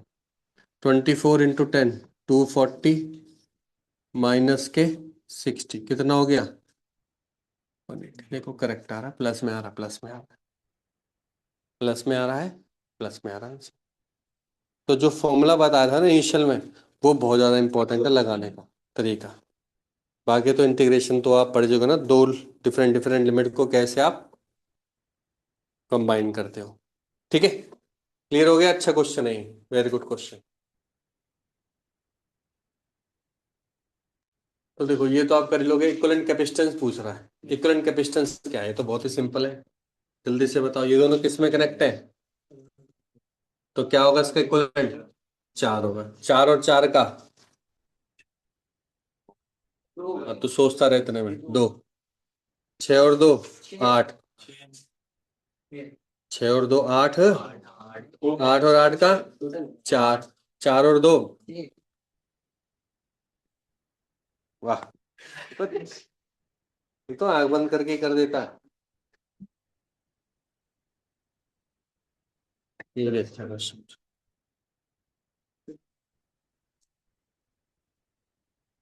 देखो कोई भी कैपेसिटेंस होता है, कैपेसिटेंस ये होता है, इस कैपेसिटेंस में ये डाइलेक्ट्रिक होता है, तो इसके अंदर कभी भी करंट फ्लो नहीं कर सकता अनलेस सेंट्रल की इतनी ज्यादा वोल्टेज अप्लाई कर दो ना, यहाँ पे बच्चे क्या हो जाता है, ब्रेक डाउन हो जाता है, क्या हो जाता है, ब्रेक डाउन। और वो वोल्टेज होनी चाहिए किलो वोल्ट में, मतलब कि एक कैपेसिटर में, जो नॉर्मल आपका कैपेसिटर है जो 1 माइक्रो फैरड का है, अगर मैं इसके अंदर 10, 3,000, 4,000 वोल्ट डालूं, मतलब कि जो वहां से आ रही है आपकी सप्लाई, मेन आपके सब स्टेशन से आ रही है, तब जाके वो छोटे से वाले कैपेसिटर में ना करंट फ्लो करेगा, वैसे तो करंट फ्लो नहीं करेगा। और जैसे उसके अंदर करंट फ्लो करेगा तो खराब हो गया समझ लो, क्योंकि वेरी हाई, आपने इतनी हाई वोल्टेज डाली है, तो हाई टेम्परेचर भी तो होगा, और वो क्या हो जाएगा, खराब हो जाएगा, ठीक है। अब वो यही कहता है कि एक कैपेसिटर है जिसका capacitor with stand with the maximum voltage, मतलब इतने वोल्टेज तक तो ये संभल सकता है, इससे ज्यादा वोल्टेज दी इसके आसपास दी तो खराब हो गया।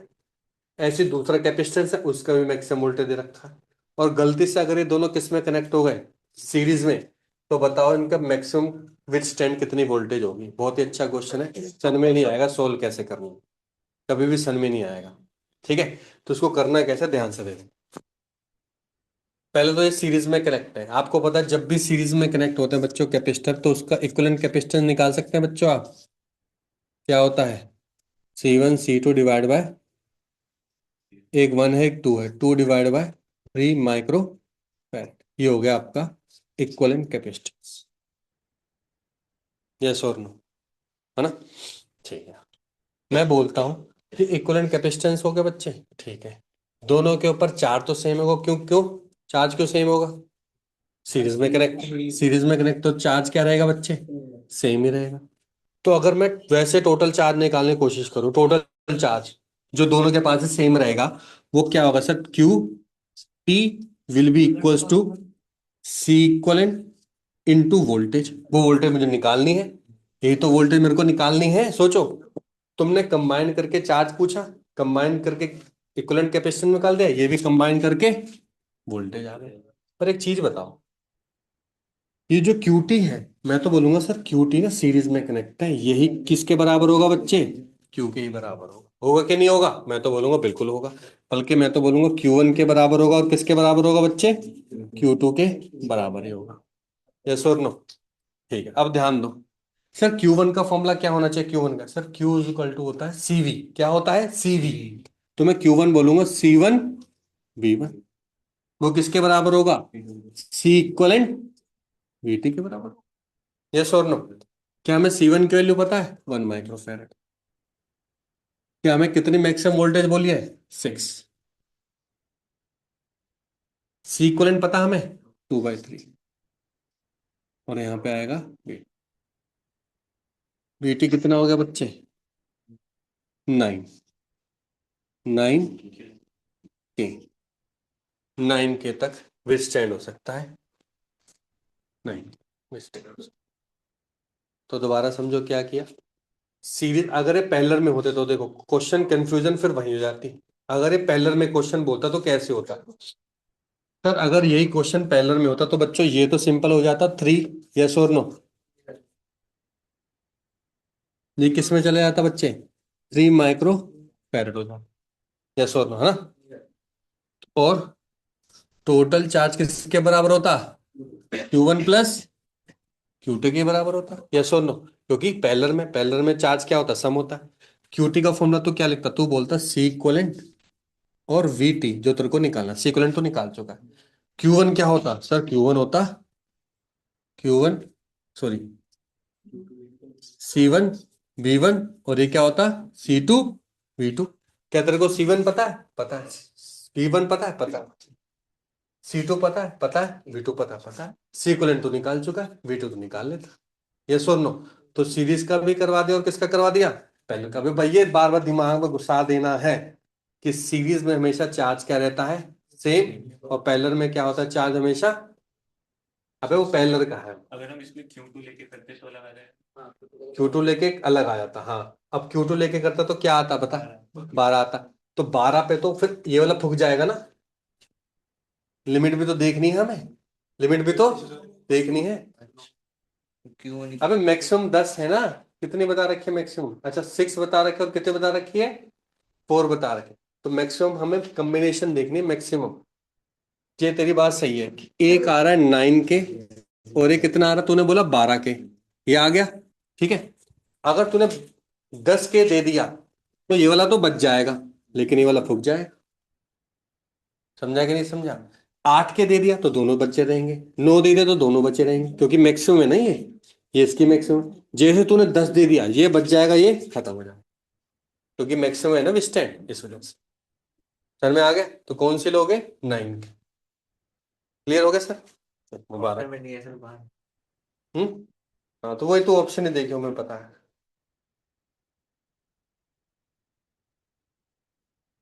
सबसे ही जबरदस्त क्वेश्चन, एडवांस लेवल का क्वेश्चन, याद तो यूं कर दोगे, आंसर बता दो ऑप्शन जल्दी से, सर सबको बता दे, खुश कर दे बस सबको। ठीक है सर, ठीक है। चल, हो सकता हो सही हो, चलो देखते हैं। क्वेश्चन पढ़ो। एक पहला प्लेट कैपेसिटर है, फील्डेड विद अ डाइलेक्ट्रिक, ठीक है, हुज रिलेटिव परमिटिविटी कितनी वेरी कर रही है विद द अप्लाइड वोल्टेज। पहले हर बार परमिटिविटी क्या होती थी, कांस्टेंट। ठीक है, ये थोड़ा गलत रिप्रेजेंटेशन है, ये यूनिट को रिप्रेजेंट कर रहा है, क्योंकि अगर आप ये पुट करोगे तो कांस्टेंट आ जाएगी, ये यूनिट है और ये वोल्टेज है। ठीक है, याद रखना। तो आपकी जो डाइलेक्ट्रिक है वो वोल्टेज के साथ क्या कर रही है बच्चों, वेरी कर रहे हैं। ठीक है, दोबारा पढ़ते हैं। एक पहला प्लेट कैपेसिटर है फिल्ड विद डाइलेक्ट्रिक जिसकी रिलेटिव परमिटिविटी वोल्टेज के साथ वेरी कर रहे हैं। ठीक है, एक और सिमिलर कैपेसिटर है। सिमिलर मतलब कि उसके अंदर डाइलेक्ट्रिक नहीं है, एरिया डिस्टेंस सब सेम है। चार्ज टू कितने पे चार्ज किया गया बच्चों, उसको 78 पे चार्ज कर दिया मैंने उसको। और उसके बाद चार्ज करने के बाद उस अनचार्ज जो कैपेसिटर था ना ये वाला, इसको इसके साथ क्या कर दिया बच्चों, कनेक्ट कर दिया। अब कनेक्ट तो हम ऐसे कर नहीं सकते, कनेक्ट किस में कर सकते हैं, सीरीज में कर सकते हैं, या खुद सोचो। सीरीज में कनेक्शन क्या करूंगा, दोनों एंड तो ओपन हो जाएंगे, तो कोई फायदा नहीं। ऑफ कोर्स सी बात है, किस में कनेक्ट किया होगा, पैरेलल में ही कनेक्ट किया होगा, दे नहीं रखा। पर खुद ही सोचना, सीरीज में कनेक्ट करके वो तो ओपन एंड हो जाएगी, कुछ होगा ही नहीं। तो किस में कनेक्ट किया गया होगा, पैरेलल में। तो बताओ voltage on the capacitor, voltage on the capacitor कितना होगा। तो ध्यान से समझो, देखो पहले क्या किया कि एक नॉर्मल कैपेसिटर है विदाउट डाइलेक्ट्रिक है, इस पे मान के चलो सी नोट उसका क्या है, कैपेसिटेंस है। और कितनी वोल्टेज है उसकी, वी नोट है। और चार्ज कितना हो जाएगा बच्चे, क्यू नोट है। तो क्यू नोट किसके बराबर हो जाएगा, मैं तो बोलूंगा क्यू नोट बराबर हो जाएगा V naught into C naught. और वी नोट की वैल्यू कितनी दे रखी है, 78, तो यहाँ पे आ गया 78 सी नोट, इक्वेशन 1। ठीक है, एक दूसरा कैपेसिटर है, चार्ज नहीं है, चार्ज नहीं है, लेकिन ये बता रखा है इसके अंदर जो डाइलेक्ट्रिक है ना, वो कितनी है, वो कितनी है बच्चे डाइलेक्ट्रिक, वो है अल्फा वी, 2V। मैं लिख दूंगा यहाँ पे कितनी है बच्चे, 2V है। ठीक है, अब इन दोनों को कैसे कनेक्ट किया गया बच्चों, कनेक्ट किया गया। ठीक है, ध्यान से सुनना है और मेरे को बताना है। ये क्यू नोट है, ये वी नोट है, ये सी नोट, ये अनचार्ज है, मतलब कि क्यू जीरो है। बस एप्सिलॉन दे रखा कितना, 2V दे रखा। तो क्या होगा, जैसे मैं कनेक्ट करूंगा तो क्या होगा, बताओ पहले है। करेक्ट, बिल्कुल। पोटेंशियल तब तक चेंज होता रहेगा जब तक दोनों पे चार्ज सेम ना हो जाए, मतलब पहले तो चार्ज का ट्रांसफर होगा, जो नॉर्मल हमने पढ़ा दो स्फीयर में, ऐसे दोनों के बीच में चार्ज ट्रांसफर हो रहा है। इसका मतलब कि इनिशियली जो क्यू नोट था, अब इस पे क्यू नोट तो नहीं रहेगा, कम हो जाएगा चार्ज, यस और नो। तो चार्ज यहां से यहां जाएगा, और कब तक जाएगा, कि जब तक दोनों पे पोटेंशियल क्या ना हो जाए बच्चे, सेम ना हो जाए, बिल्कुल करेक्ट। तो यहाँ पे पोटेंशियल सेम ना हो जाए, तो मान के चलो पोटेंशियल में वी मान के चल रहा हूँ क्योंकि सॉल्यूशन निकालना है। वी वी पोटेंशियल हो जाएगा, दोनों पे क्या पोटेंशियल हो जाएगा, वी वी। ठीक है, और यहाँ पे चार्ज हो जाएगा कितना, Q1। और यहाँ पे चार्ज कितना हो जाएगा अब, Q2। तो सर इनिशियली चार्ज था Q नॉट, वो चेंज होगा Q1 और Q2 में, तो मुझे क्या इक्वेशन लिखनी चाहिए मेरे को, तो सर चार्ज कंजर्व होता है ना, तो Q naught must be equal to Q1 plus Q। Q naught का इक्वेशन क्या होता है, CV। तो इनिशियली क्या था, कितना था, 78 सी नॉट। ठीक है, Q1 क्या था, Q1 कौन सा है, ये वाला है। अब Q1 चार्ज कितना हो जाएगा, सर Q1 हो जाएगा, सर कैपेसिटेंस के लिए तो चेंज नहीं हो सकती, डाइलेक्ट्रिक इसके अंदर है नहीं, तो एक तो होगा सी नोट, तो रहेगा ही रहेगा। वोल्टेज कौन सी हो गई, V। समझ में आया कि नहीं आया, यहाँ तक क्लियर है।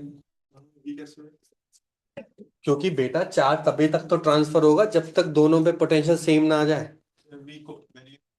वी वेरिएबल है हमारा, हाँ वी वेरिएबल है। वी की वैल्यू तो निकालनी है, वोल्टेज ऑन द कैपेसिटर वो हमने वी मान ली।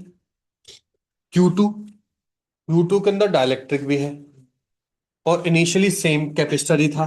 तो सी नोट, तो सी नोट के साथ क्या रहेगा, देखो होता क्या है, कैपेसिटेंस कैपेसिटेंस होता है, सी डैश होता है, के सी होता है, ये तो होता है। यहाँ पे के क्या है, यहाँ पे के है बच्चे, पहले तो 2V, 2V लिख दिया, इंटू सी नोट लिखा, और उसके क्रॉस पोटेंशियल कितना है, ये इक्वेशन है, इसलिए खतरनाक बनता है।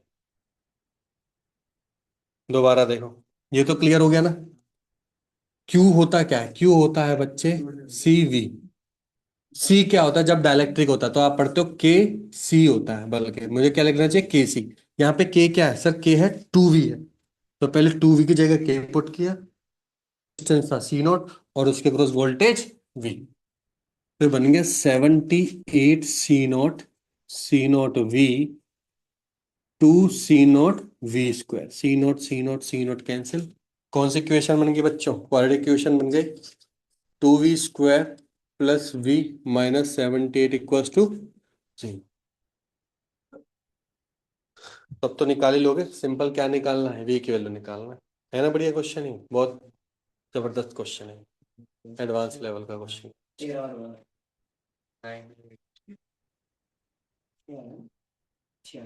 बस oh sorry mistake, you have got -5 marks.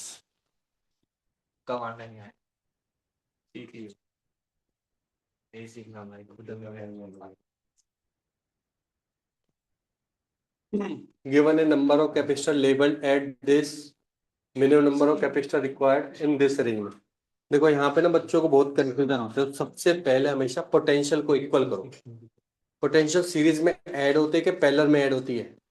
Potential तो बता भाई, सीरीज में ऐड होती है। इसका मतलब कि मेरे को एक कैपेसिटर ऐसे लगाना है, एक कैपेसिटर ऐसे लगाना है, एक कैपेसिटर ऐसे लगाना है, एक कैपेसिटर ऐसे लगाना है। 250 250 250 250 कितना हो गया? 1000। वोल्टेज का काम तो खत्म हो गया। लेकिन अगर ये 8 है, ये 8 है, ये 8 है, तो 8 है, तो इक्विवेलेंट कैपेसिटेंस क्या बन जाएगा? 2 बन गया। बनाने कितने हैं? 16। तो 2 ये हो गया, ऐसा एक ये बन जाएगा 4, है ना। तो सीधा तो क्या कर, 16 को किससे डिवाइड कर दे? 2 से। कितना हो गया? 8। ऐसे 8 रो बनेंगी, 8 × 4, ऐसे करना। दोबारा बता रहा हूं, सबसे पहले क्या काम करना है? वोल्टेज बनानी है। वोल्टेज क्या किया? 1000 को 250 से डिवाइड किया, कितना आ गया? 4। तो एक सीरीज में, या मैं बोलूंगा एक रो में 4 कैपेसिटर होना जरूरी है। अब 4 के पैरेलल कॉम्बिनेशन ही बन सकते हैं। तो पहले पैरेलल कॉम्बिनेशन एक का निकाल दो, वो निकला 2। 16 को 2 से डिवाइड किया, कितना आ गया? 8। 8 आ गया ना, तो 8 कॉलम बनेंगे। 8 क्या बनेंगे? कॉलम। 8 × 4 32, बस आंसर आ गया। क्लियर है? तन में आ गया? चलिए। ऐसे ही पता है कौन से कनेक्ट होते हैं ऐसे प्रैक्टिकल केस में? आपके सोलर पैनल कनेक्ट होते हैं। जो सोलर पैनल में जो आपका हमने पढ़ा है ना, सोलर पैनल किससे बनते हैं? सोलर बता, सेमीकंडक्टर डायोड से बनते हैं। वो डायोड ऐसे कनेक्ट होता है बच्चों, क्योंकि जो डायोड जो वोल्टेज देता है अराउंड 1 वोल्ट के आसपास देता है, 1-1.5 वोल्ट के आसपास। हमें चाहिए होते 250। तो कितनी सारी, मतलब कि पहले तो हमें 200 सीरीज में कनेक्ट होने चाहिए, फिर उनके करंट भी बहुत ही माइक्रो में होता है। तेरे को चाहिए बल्कि एम्पियर में। सो तो ऐसे कितने ऐसे रो वाइज कनेक्ट होते हैं। तो जो आप पैनल देखते हो उसमें थोड़ा इस हिसाब से सीरीज और पैनल का कॉम्बिनेशन देते हैं, ताकि आपको उसी हिसाब से आपके घर में जो सप्लाई की रिक्वायरमेंट है उस हिसाब से आपके घर पावर सप्लाई हो सके, वोल्टेज इनटू करंट के हिसाब से। ठीक है। तो अगर बाय चांस कभी डायोड के रिस्पेक्ट में आ गया तो सेम कंसेप्ट ही लगाना है। हो सकता है डायोड के केस में बोल दे कि ये डायोड की स्पेसिफिकेशन है, इतना करंट देगा, इतना वोल्टेज देगा। तो बताओ ऐसे, तो आपको पता है सीरीज में करंट क्या रहता है? सेम। तो जो टोटल करंट होगा उसको एक करंट से डिवाइड कर दोगे, वो करंट की वैल्यू दे देगा, इतने पैरेलल में उनसे। वोल्टेज आपको पता है कि वो तो सीरीज में कनेक्ट होता है, तो उससे डिवाइड कर दोगे, 220 को डिवाइड बाय सिंगल वोल्टेज। ठीक है, क्लियर है? टोटल कितने हैं? तो जा, हो गया तेरा काम। मैं डेंटिस्ट में जाना था। हाँ तो जा, मैंने मना कब किया है? अरे सर, ऐसे भी बोल रहे हो सर, है ना? और कैसे बोलूं? सर आप वैसे बोले इतने काफी।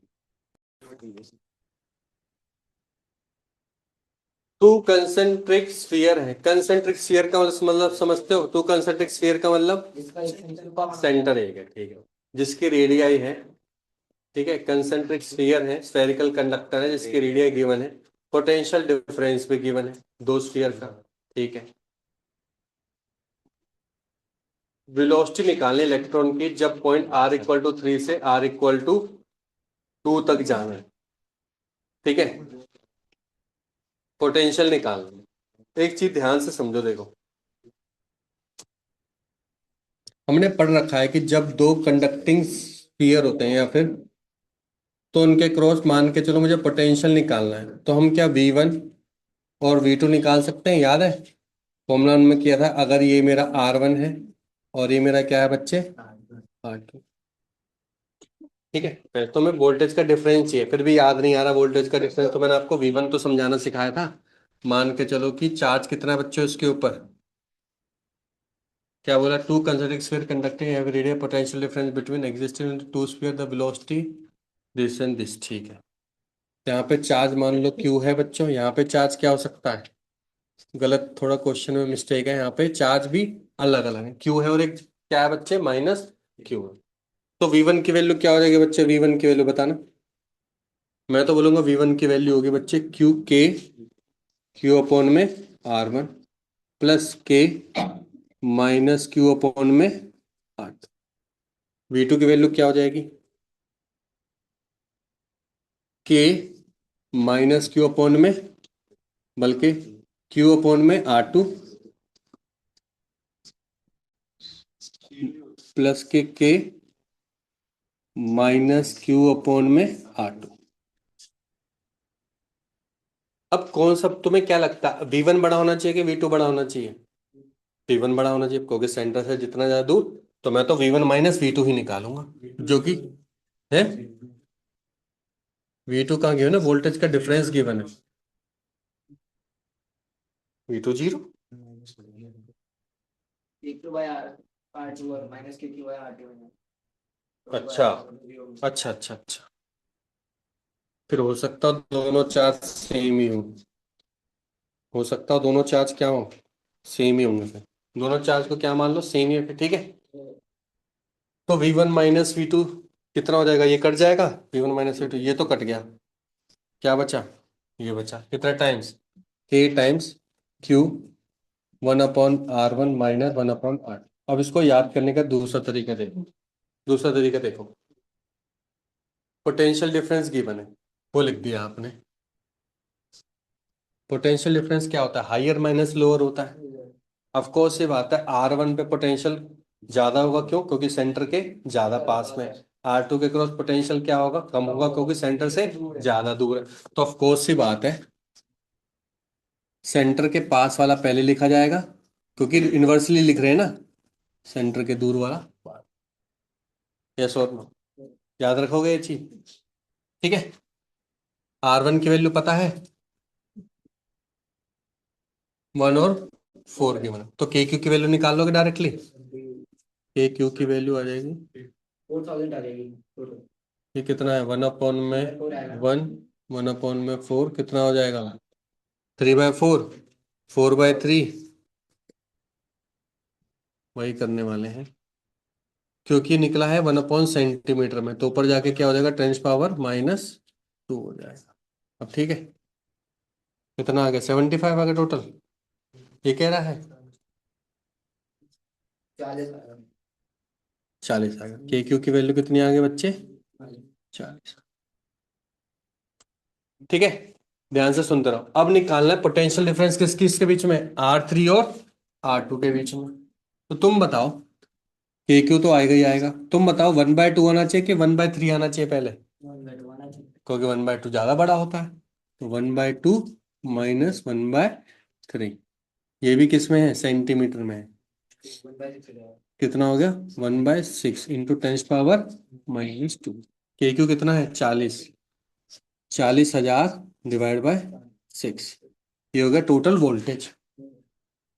इलेक्ट्रॉन को वोल्टेज दे रहे हैं, याद करो अभी थोड़ी देर पहले बताया था, उसकी वेलोसिटी निकालनी है, क्या बताता, half mv² equal to Q into V क्या है, ये रही, E/m पता है, V निकाल सकते हो, यस और नो, ठीक है।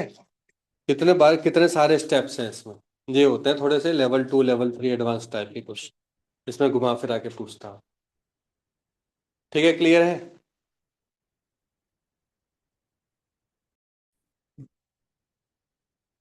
चलो बच्चों देखो, ये है 2023 का है एडवांस क्वेश्चन, ठीक है।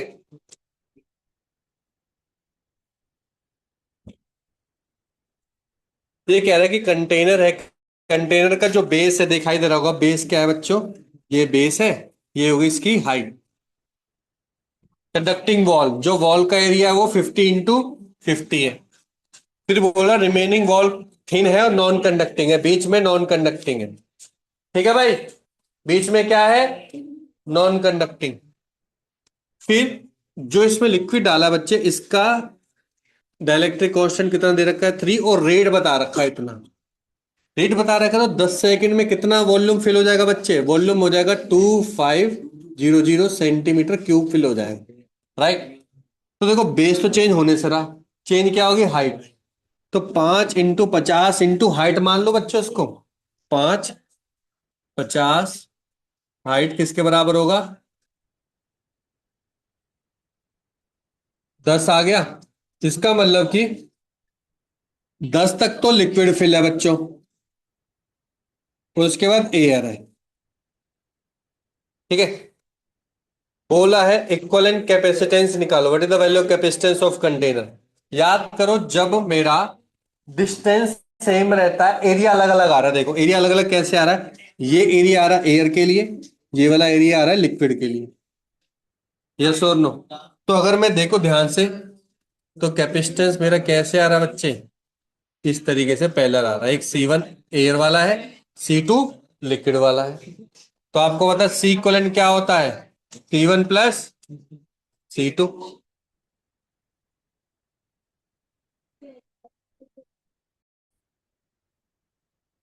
C1 में एयर है तो K की वैल्यू तो 1 हो जाएगी, ε0 A एरिया। अब एयर का एरिया कितना होगा, देखो ये हाइट कितनी है, हाइट सर 10 थी तो ये 40 है। ये वाला कितना है बच्चों, 50, 50 × 40, 2000 × 10⁻⁻4, गैप 5 ही है, तो 5 × 10⁻⁻+ ε0 × 3 के भी आएगा। एरिया कितना है, 50 × 10, 50 × 10 तो कितना हो गया, 500, 10⁻⁻4, और 5 × 10⁻, बस आंसर आ गया, खत्म। आसानी तो था, बस सोच रहा था उसमें लिक्विड फिल करना है, आंसर आ गया। यस और नो। ऐसे ही बस ये वाला क्वेश्चन एक बार देख लो, ये भी, ये इसलिए इंपॉर्टेंट है क्योंकि इसमें ना, ये तो चलो इसने 4 केसेस पूछे हैं, हो सकता हो जेई मेन पे एक लेवल पे क्वेश्चन पूछ ले, तो इसलिए बता रहा हूं। देखो जब S1 और S4 कनेक्टेड है, ये आपस में कनेक्टेड नहीं है, तो गैप कितना हो गया बच्चे, 3D। सीरीज में कनेक्ट है, सीरीज में कनेक्ट होने गैप अगर 3D बन जाएगा तो C0/3 हो जाएगा। कैसे सर, C0 है आपका ε/A/d, जब 3D आ जाएगा तो C0/3 आ जाएगा, तो P की वैल्यू क्या आ जाएगी बच्चों, 3 आ जाएगी। क्लियर है यहां तक। दूसरा क्या है, S1 S4 जब S2 S3 आपस में शॉर्टेड है, शॉर्टेड है तो देखो ध्यान से देखो, ये शॉर्टेड है, इनके बीच में निकालना है। ये शॉर्टेड है तो ये तो सिंपल एक वायर बन गए, तो मतलब एक कैपेसिटेंस ये रहा, एक कैपेसिटेंस ये रहा, बस। ये तो यस और नो, क्योंकि इनके बीच में तो आपने शॉर्टिंग कर दी, शॉर्टिंग कर दी तो कोई रहा ही नहीं, मतलब तो सिंपल एक कंडक्टिंग वायर बन गए वो। तो आपको पता है एक C0/2 हो जाएगा, क्यों, क्योंकि सीरीज में कनेक्ट है, सीरीज में हाफ हो जाता है। तो Q की वैल्यू क्या हो जाएगी, 2, इसकी वैल्यू हो गई। फिर भी और भी कर लेते हैं, क्योंकि अगर इससे मैच कर जाता तो देखो, अगले दो इंपॉर्टेंट है, ध्यान से देखो। S1 और S3 आपस में शॉर्टेड है, S2 और S4 आपस में शॉर्टेड है, और मुझे यहां पे कैपेसिटर निकालना, यही तो हो गया। ठीक है, तो देखो 1 2 3 4, ध्यान से देखो, इसके बीच में निकालना कैपेसिटर, ये आपस में शॉर्टेड है, ये आपस में शॉर्टेड। ठीक है, तो देखो इनके बीच में ये 1 है, ये 2 है, ये 3 है, ये 4 है। तो देखो 1 और 2 के बीच में बनेगा, 2 और 3 के बीच में बनेगा, 3 और 4 के बीच में बनेगा। पर ध्यान से देखो, 1, ये 1 प्लेट है, ये 3 है, ये 3 है, ये 2 है, ये 4 है, ऐसे बना लिया। अब ध्यान से देखो, 1 का 3 से कनेक्ट है, 3 यहां से तो नहीं जाएगा, यहां से जाएगा ना बच्चे। 1 का 3 से कनेक्ट है, ये 3 3 होगा ना, ये 2 2, ये 1 1, ये 4। 2 का 4 से कनेक्ट है, 2 का 4 से कनेक्ट, ये है, ये कनेक्शन बन गया। यहाँ और यहाँ के बीच में हमें निकालना है। ठीक है, क्लियर है? ठीक है, निकाल लोगे? ठीक है, ऐसी कौन सा हो जाएगा बच्चों, S1 और S2 आपस में है, S3 S1 शॉर्टेड है, S2 और S4 भी। चलो ये भी देख लेता डायग्राम वाइज क्या कहना चाह रहा है। 1 2 3 4, 1 और 2 के बीच में कैपेसिटेंस निकालना है। मैंने गलती कर दी, 1 और 3 के बीच में कैपेसिटेंस निकालना था बच्चे, तो ये ऐसे ही रहेगा फिर। ठीक है, फिर ये दोनों किससे बन गए, पैरेलल में बन गए। फिर ये दोनों किससे बन गए, सीरीज में बन गए, उसका निकल जाएगा। ठीक है, ध्यान रखो, निकालना किस किस के बीच में, इससे 1 और 2 के बीच में निकालना है। 1 और 2 के बीच में निकालना है। चलो वो तो बात की बात है। S3 S1 से शॉर्टेड है, S2 S4 से शॉर्टेड है। तो ध्यान से देखना, देखो 1 2 2 3 3 4।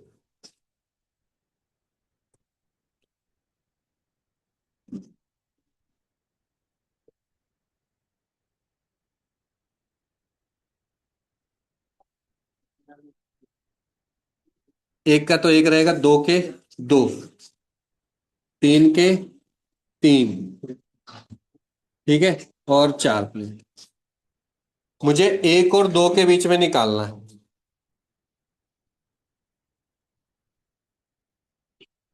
इसके और इसके बीच में निकालना कैपेसिटेंस, मतलब कि एक्चुअली मेरे को यहाँ पे,